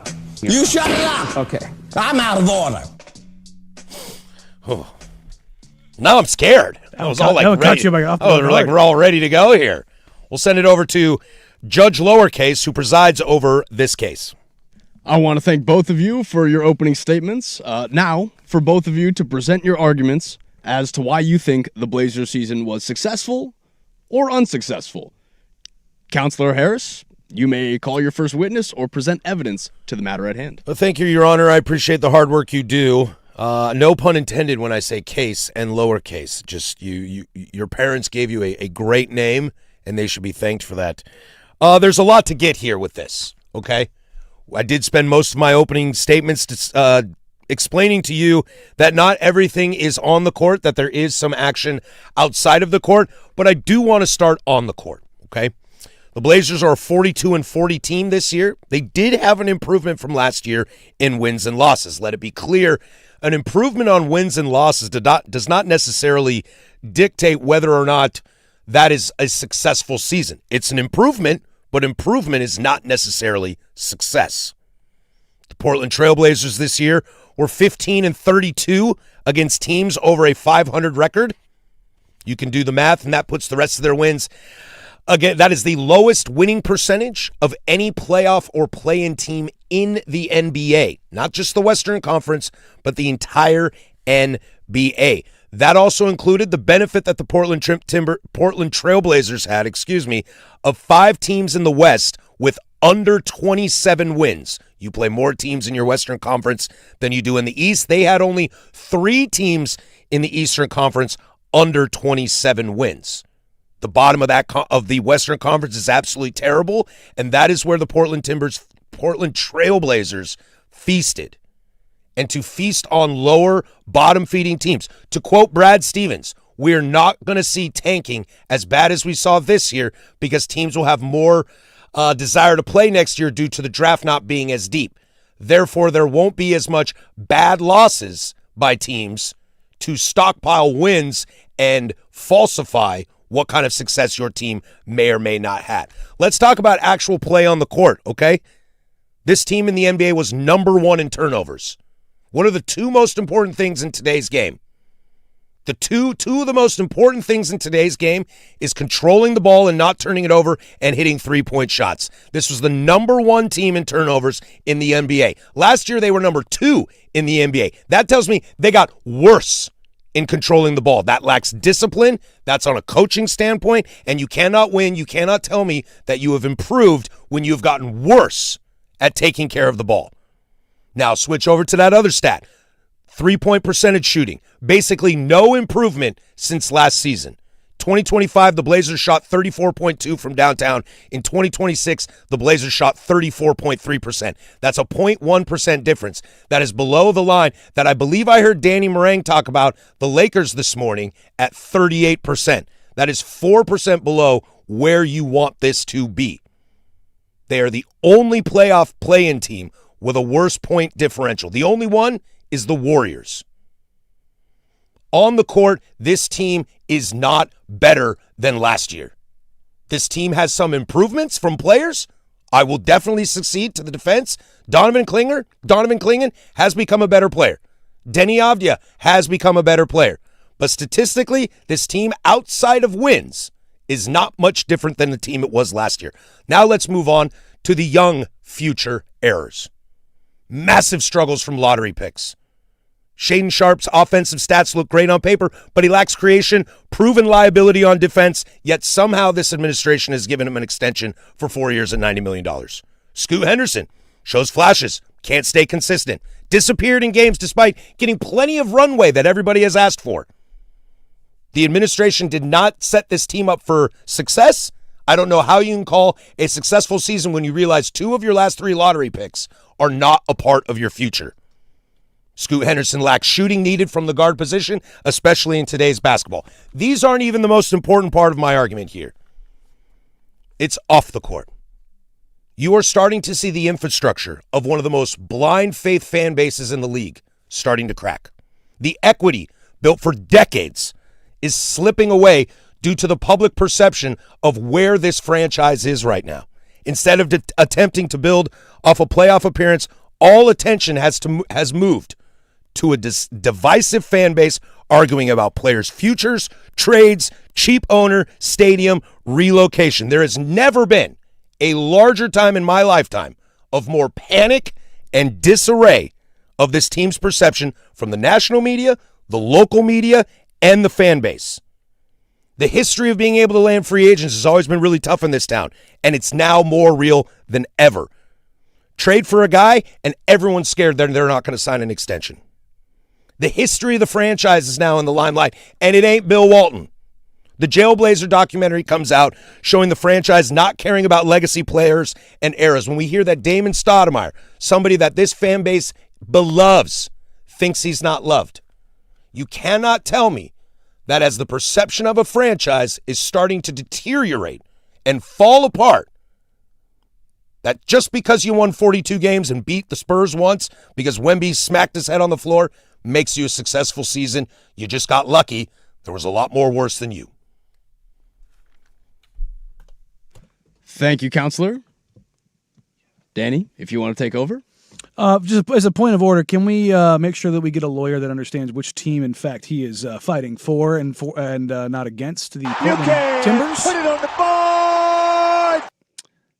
It's very simple. I don't even have to do the work for me. Somebody actually already did it for me. This from BetMGM in October 1st, from one of their betting executives. I do the best I can and let the chips fall where they may. Counselor, careful. The original line for the Portland Trailblazers when the sports books opened for the 25-26 season was 33.5 games. It went up to 35.5 after opening, and this line came out from the BetMGM Sportsbook. I'm comfortable fading hyped teams in the West, as it's challenging to collect too many wins in that conference. Now that the Trailblazers win totals climbed up from 33.5 to 35.5, I'm ready to take an under. Portland aspires to contend for a spot in the play-in tournament. At least I assume that's the case after the team traded for Jrue Holiday in the offseason and brought back Damian Lillard, who is likely to return in the 26-27 season. The Trailblazers believe their 23-18 finish to the regular season last year is a sign that they're ready for their next step. However, it's worth noting that opposing teams shot 34% from deep during the second half of the season, which is the second lowest clip in the league. They could have benefited from some positive variance, along with the fact that more teams are actively tanking down the stretch. Don't get me wrong, I'm very excited to watch the Trailblazers in NBA League Pass this year. Scoot Henderson should get more complete control of the team in his third season, but leaping into play-in contention in the West will take a lot more than that. Dunks and threes, the analytics site projects 32.1 wins for Portland as of this writing, suggesting a solid edge on this under. Projection of 32 wins. An over-under line opened up 33.5, finishing with 42 wins and 2 play-in victories and the opportunity to go into the NBA playoffs. Wow. That seems like just the tip of the iceberg, and that should get it done for you right there. But then you go up and down the roster. There isn't a player on this team that did not show market improvement under the age of 28 years old. Shaedon Sharpe, Scoot Henderson, Danny Avdija, Donovan Clingan, Toumani Camara, even two-way players like Sidi Sissoko, who had his contract converted, Caleb Love, who would have had his contract converted if not for the return from injury, Matisse Thybulle returning from injury and playing stellar basketball. Oh, and by the way, that Portland Trailblazers team, despite playing in the Western Conference where they did indeed face teams that were below average in the lower 5 spots, did so with players missing the third most games and the second most minutes in the entire league. That's just the all-star, or just the expectations on the season that were exceeded.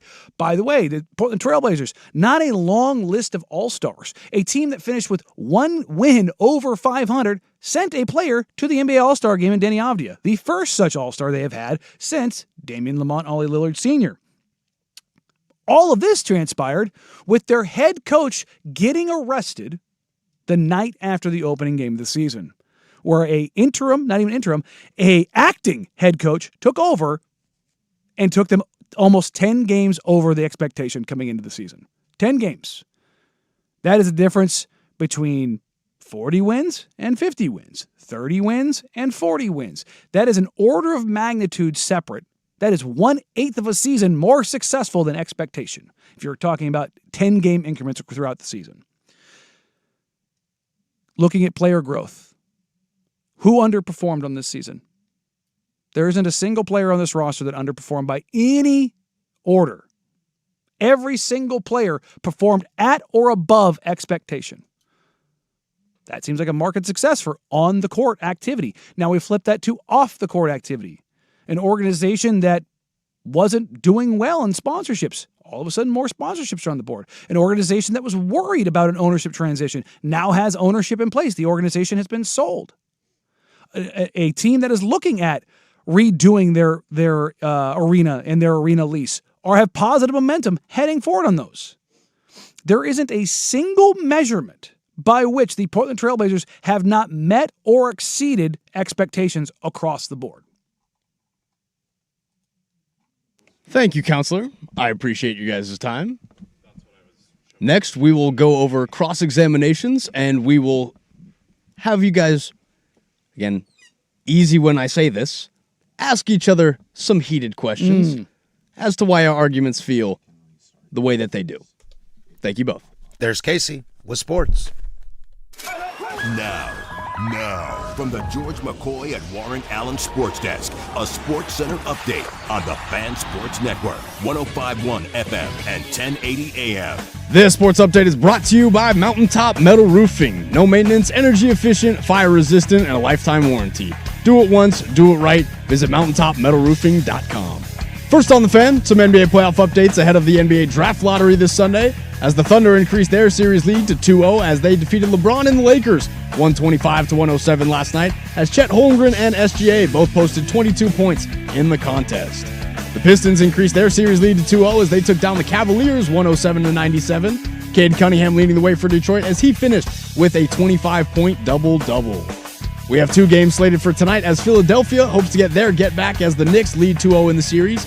Tip-off at 4 p.m. in that one, as over in the Western Conference, we get the Spurs and the Timberwolves coming up at 6:30. Some NFL news for you, as the Minnesota Vikings have agreed to terms with free agent wide receiver Jawan Jennings. According to Adam Schefter, the deal is worth up to $13 million as the Vikings provide Kyler Murray with a reliable wide receiver 3. And finally, your Portland Timbers face off against Sporting Kansas City inside Providence Park tomorrow night. Kickoff at 7:30 as you can catch all your Timbers game day coverage right here on 105.1 The Fan, your home of the Portland Timbers. And for more sports scores and stories in 30 minutes, some lowercase from the George McCoy at Warren Allen Sports Desk. Hurt, missing work? Insurance companies acting like jerks? Don't call your mom. Call George McCoy at warrenallen.com. The home of dirt and spray.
Draymond Green. Yes.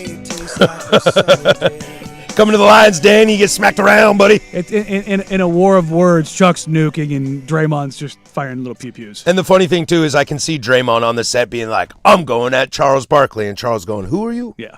There's a lot of Who are you again? Who are you again?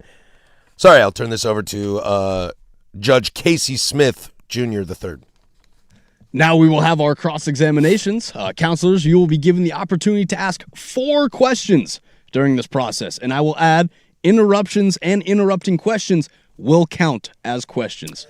With that being said, Prosecutor Patrick, you may begin your opening statement. Do I get 4 questions in a row, or do we go back and forth? How do you want to do this, boss? Let's do it back and forth. Back and forth. Okay, Danny, I thought that was something interesting you said. The additions of Drew Holiday and Rob Will in the offseason, the obvious improvement from Denny Avdia and Donovan Clingan. You had a quote on there, every player at or above what they did yesterday in terms of improvement. And all that equals 6 games? All that equals 6 games more wins with the bottom of a West that is the worst thing I've ever seen in my life. I did not expect Memphis to be this bad. I did not expect Sacramento to be this bad. I did not expect Utah to be this bad. Those additions, 6 wins, that a success? Taking a look at a team that has a average age when you take away the veteran players of one of the youngest in the entire NBA, yes. Especially when you talk about the number of games that the Portland Trailblazers did indeed stack up at the end of last year in order to even have that level of success. And again, throwing on the 6-game growth curve coming out of that for a team that missed the 3rd most games in the entire NBA, yes, absolutely. That franchise getting a 6-game improvement, you're talking about a growth curve of well over 10%. And if you're getting that on a team that does have the introduction of new players while also missing a significant amount of your backcourt for almost a majority of the season, yes. Put that out. A question for you. What player did, in that same vein, what player or players underperformed expectations this year? And how did they do so? I don't think there's a player that did not meet expectations. I think there's a lot of positivity. I think you're confusing positivity and improvement with success. Beating a mediocre team in the West when you have 5 of some of the most atrocious basketball teams I've ever seen, being cool, not to mention your other 4 brethren in trying to make the playoff. The Suns completely fell apart. We saw that performance against the OKC in the first round. The Clippers sold their second-best player for future because they have no draft picks, and the Warriors are old and dead. So again, just because you have improved and just because everyone around you sucks does not make that a success. That's just a benefit of circumstances leaning your way. I will ask you this question, Danny. This player last year, in terms of improvement, this player last year had 18.5 points a game on 31 minutes. This year, this player has 20.8 points a game on 29 minutes. That is less minutes, but more efficient from an offensive standpoint. Is it fair to say by that improvement metric that you have been telling me also improved in his 3-point shooting percentage that Shaedon Sharpe is a benefit to this squad this season and a reason for their success, thus being a pivotal player for the Portland Trailblazers going forward? You're going to have to hold that question for a minute because we do have a little bit of breaking news. Well, what's that? The Dallas Mavericks have hired Mike Schmitz to be their general manager. Why is that so fun? That's the Portland Trailblazers assistant general manager. Oh, hey! They're going the right direction. Yeah. So, is everybody getting fired? I don't think so. This is a promotion. So, just wanted to sneak that in there. You know, I think this is fake news, actually. I don't think this is real. I think it's that you don't like the concept that I just proved to you, that the improvement of Shaedon Sharpe, especially from an offensive standpoint of this team who struggles to score basketball points, is a vital, continuous member for the future of the Blazers going forward and a key piece as to their success this year. All true, and also Mike Schmitz was the guy that was keyed in on drafting him. So it's his fault. So good luck, Dallas. There you go. Figure it out. There's multiple times throughout this you've brought up the off-the-court issues for the Portland Trailblazers. How can you say that this season wasn't a success for the Portland Trailblazers, considering the vast amount of off-the-court turmoil surrounding Chauncey Billups? I would retort with that, and I think that's what Danny, that something that has really pushed us the last few weeks and what's kind of driven a lot of our show and a lot of, I'm actually kind of being serious here, something that's driven a lot of our show and a lot of the conversations we have, whether it's with Andy and Brandon in the morning or the brand man, Casey, you and I ourselves, is that this team has been pushed into a spot of panic.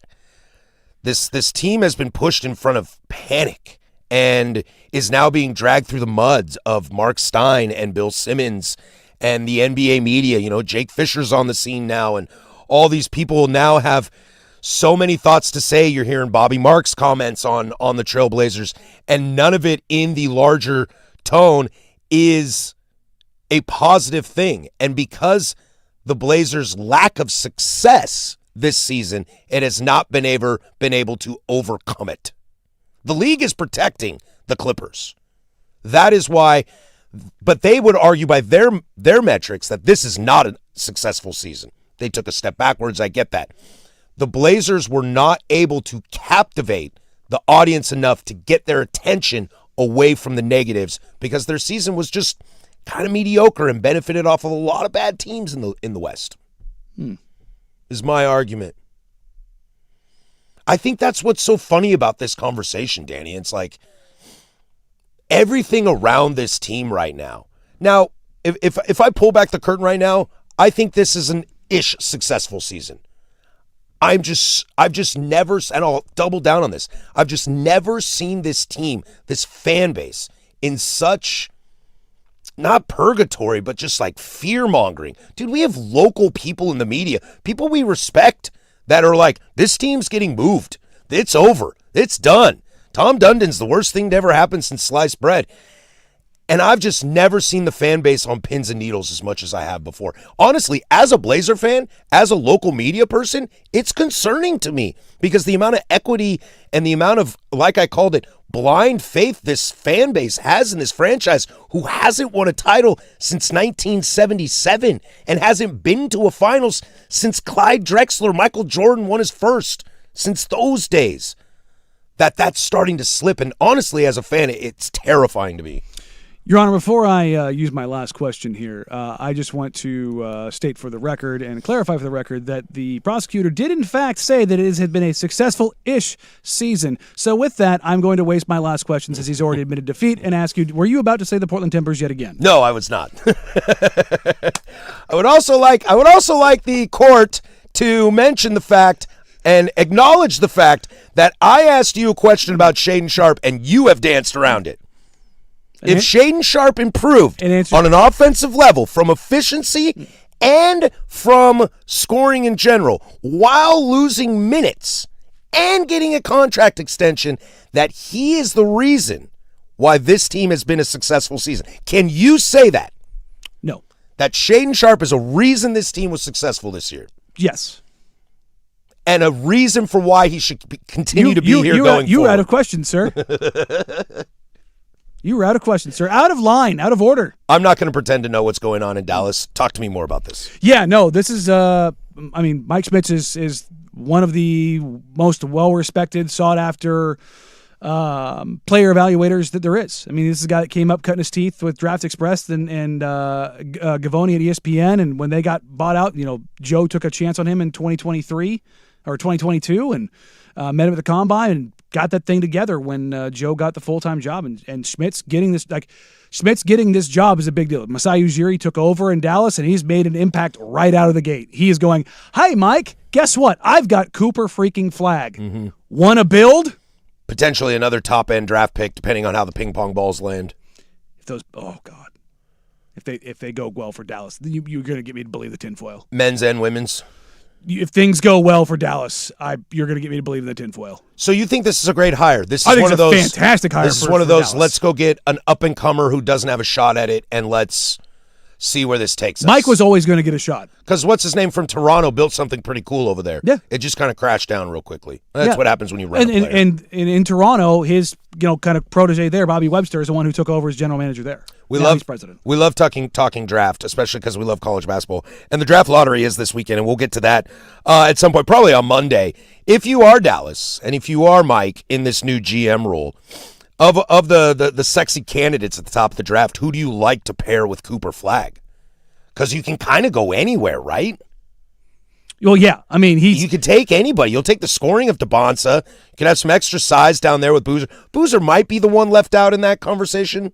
No. No? No. Because you can play Coop at 2, 3, or 4. That is true. You can play Coop at 1, 2, 3, or 4. Yeah. He's not LeBron-esque in his playmaking, but like there's no problem 18. with him. Yeah. There's no problem with him being that guy. So, yeah, wherever Dallas lands, they're just going to take, I think, the best player available. Does this say anything to you about the future of Joe Cronin? No.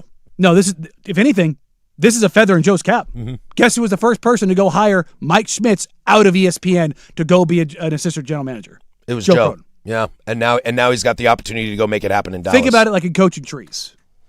Yeah. If you have a good coaching tree, if guys that come look at Nick Saban's stable of coaches. Mm-hmm. If you're a general manager and guys want to continue to come and poach your assistant general managers, what does it say about you? That's what I always say about the transfer portal. You can keep taking my quarterbacks from Wazoo. It just means we're making good quarterbacks. Yeah. When we come back, it's closing arguments. I'll read some of your thoughts on the other side too. 503-864-6326 or over on the YouTubes 1051 The Fan. It's time for Easy Play, brought to you by Home Z, making home improvement easy.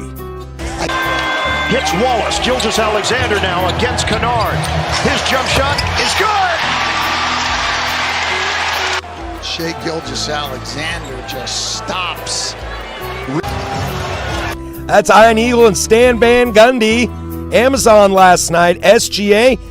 Simple performance, nothing crazy, but that's the power of the Thunder, especially when they're at home. They've got so much depth and are just able to make it happen, even if they're not firing on all cylinders. This Easy Play brought to you by Homesy. Use Homesy's online calculator. Estimate your project instantly. Make it easy. Call Homesy. That's Homze. Homesy.com. We just finished our roof inside.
All right, that's going to do it for us. Closing arguments brought to you by Leskin Law. Visit leskinlaw.com for more information.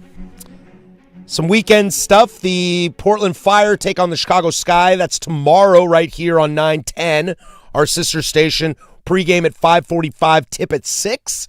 So make sure you catch that. Timbers will take on Sporting Kansas City tomorrow. Pregame starts at 6:30, Kick is at 7:30. Pregame with Adam Sussman. He'll turn it over to Fletcher Johnson and Aaron Heintzen. I will be in the stadium. Don't be afraid to say hi if you come see me or if I'm out and about before the game. It's my last home game before the World Cup break. It's very sad. Yeah, that's right. I'm going to miss the San Jose game. Stuck. So mad about that. So mad about that. But let's finish this up. Closing arguments. There's Judge Smith presiding. Well, fellas, after a great cross-examination, I would like to both give you just a few minutes here, maybe a quick 30 seconds each, to go over your closing arguments. Prosecutor Patrick? I think I'll keep it simple because I think I've kind of said everything that I needed to say. And again, I'm going to get serious here in a moment. Like, I'm super frustrated. You like, pull back the curtain a little bit for this job. Like, it's tough sometimes to come in here when, like, all you hear is negative stuff about this team, the ownership and all that kind of things. And I think whether it's fair to the Blazer players or not, that's why I kind of believe it's an unsuccessful season. Because even through all the trials and tribulations that they have been through and some cool playoff moments you have and some learning, Donovan Clingan knows what he needs to be better about, okay? A lot of people in the league believe that Tiago Splitter is a head coach. The problem is that any of that potential success has been mired in negative animosity from a fan base that I just don't see it very often. The the prosecution rests. Counselor? Mine's simple. He said I won. On the YouTube, I hope Patrick says, I'm rubber and you're glue. The Blazers sucked and so do you. That's a good one right there. Yeah, they kind of gave it to you here. Harris is on point. His fans are depressed. I mean, I agree. Like I think that's just what's tough for me from my standpoint. The West was buns, so the over/under argument is invalid. I know I'm just like choosing things to say that make me look good. The draft picks have been so great. I think that's what it is it's just we're not able to enjoy any sort of more improvement on the court because everything off the court is, terrifying everyone. Oh, for sure. But also, they said, make sure that your secret weapon isn't just stacking 2 milk crates so you can be eye to eye with me. All right, gentlemen. After a quick deliberation, I have ruled in favor of the prosecution. Wow! For the prosecution provided strong arguments backed with empirical evidence, while the prosecution did waver during the cross-examination. This court has no other choice but to rule in favor of the prosecution, for individual growth does not define team success. The prosecution also highlighted places where the Blazers took regressions as a team, citing 3-point shooting and turnovers that could, although be chalked up to injury and off-the-court issues, they do impact the overall outlook on the team. Unbelievable. This court case was moved so bribes could be pushed in. Came ready to play. It was very close. Came ready to play, coach. You almost lost it in the cross-examination. Came to play, coach. Yeah, well, my secret weapon is Danny avoiding talking about Shaden Sharp. That honestly was it.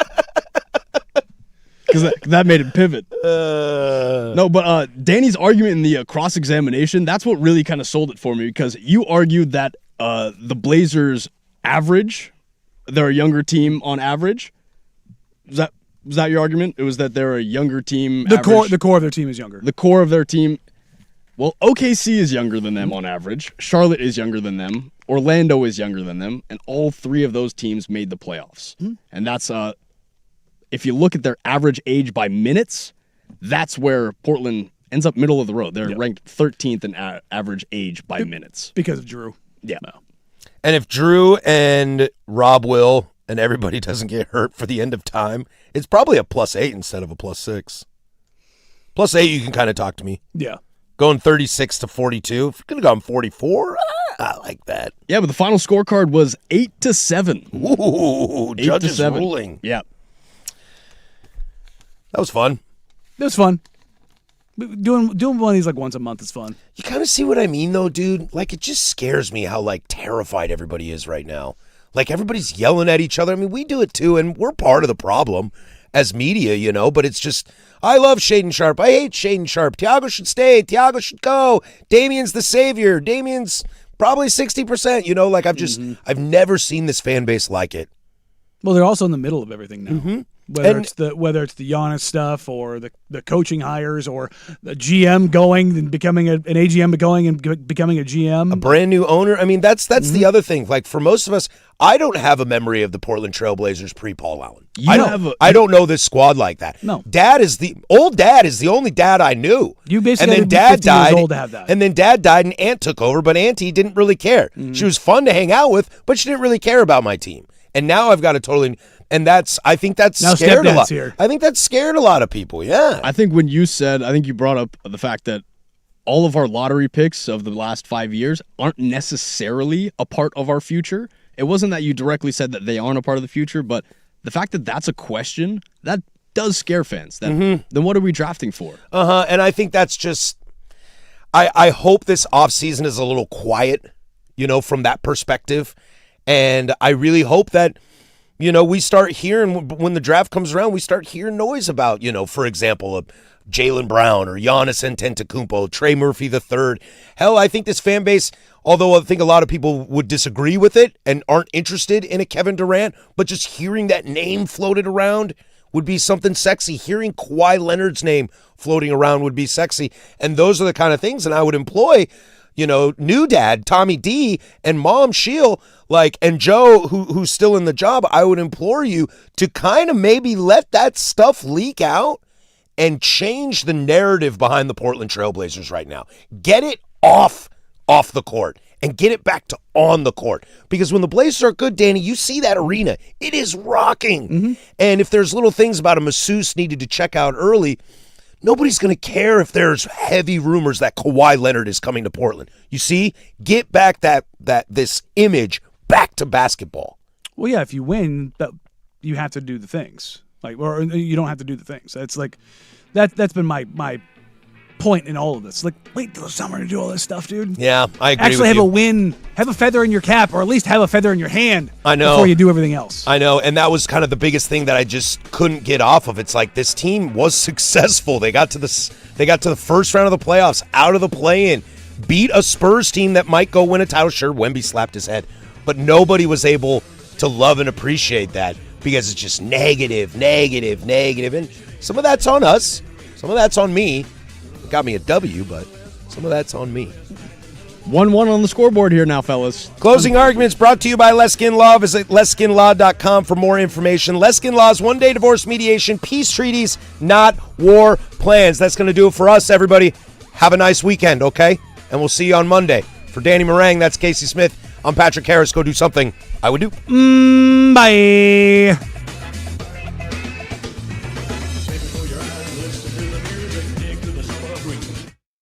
What if you could have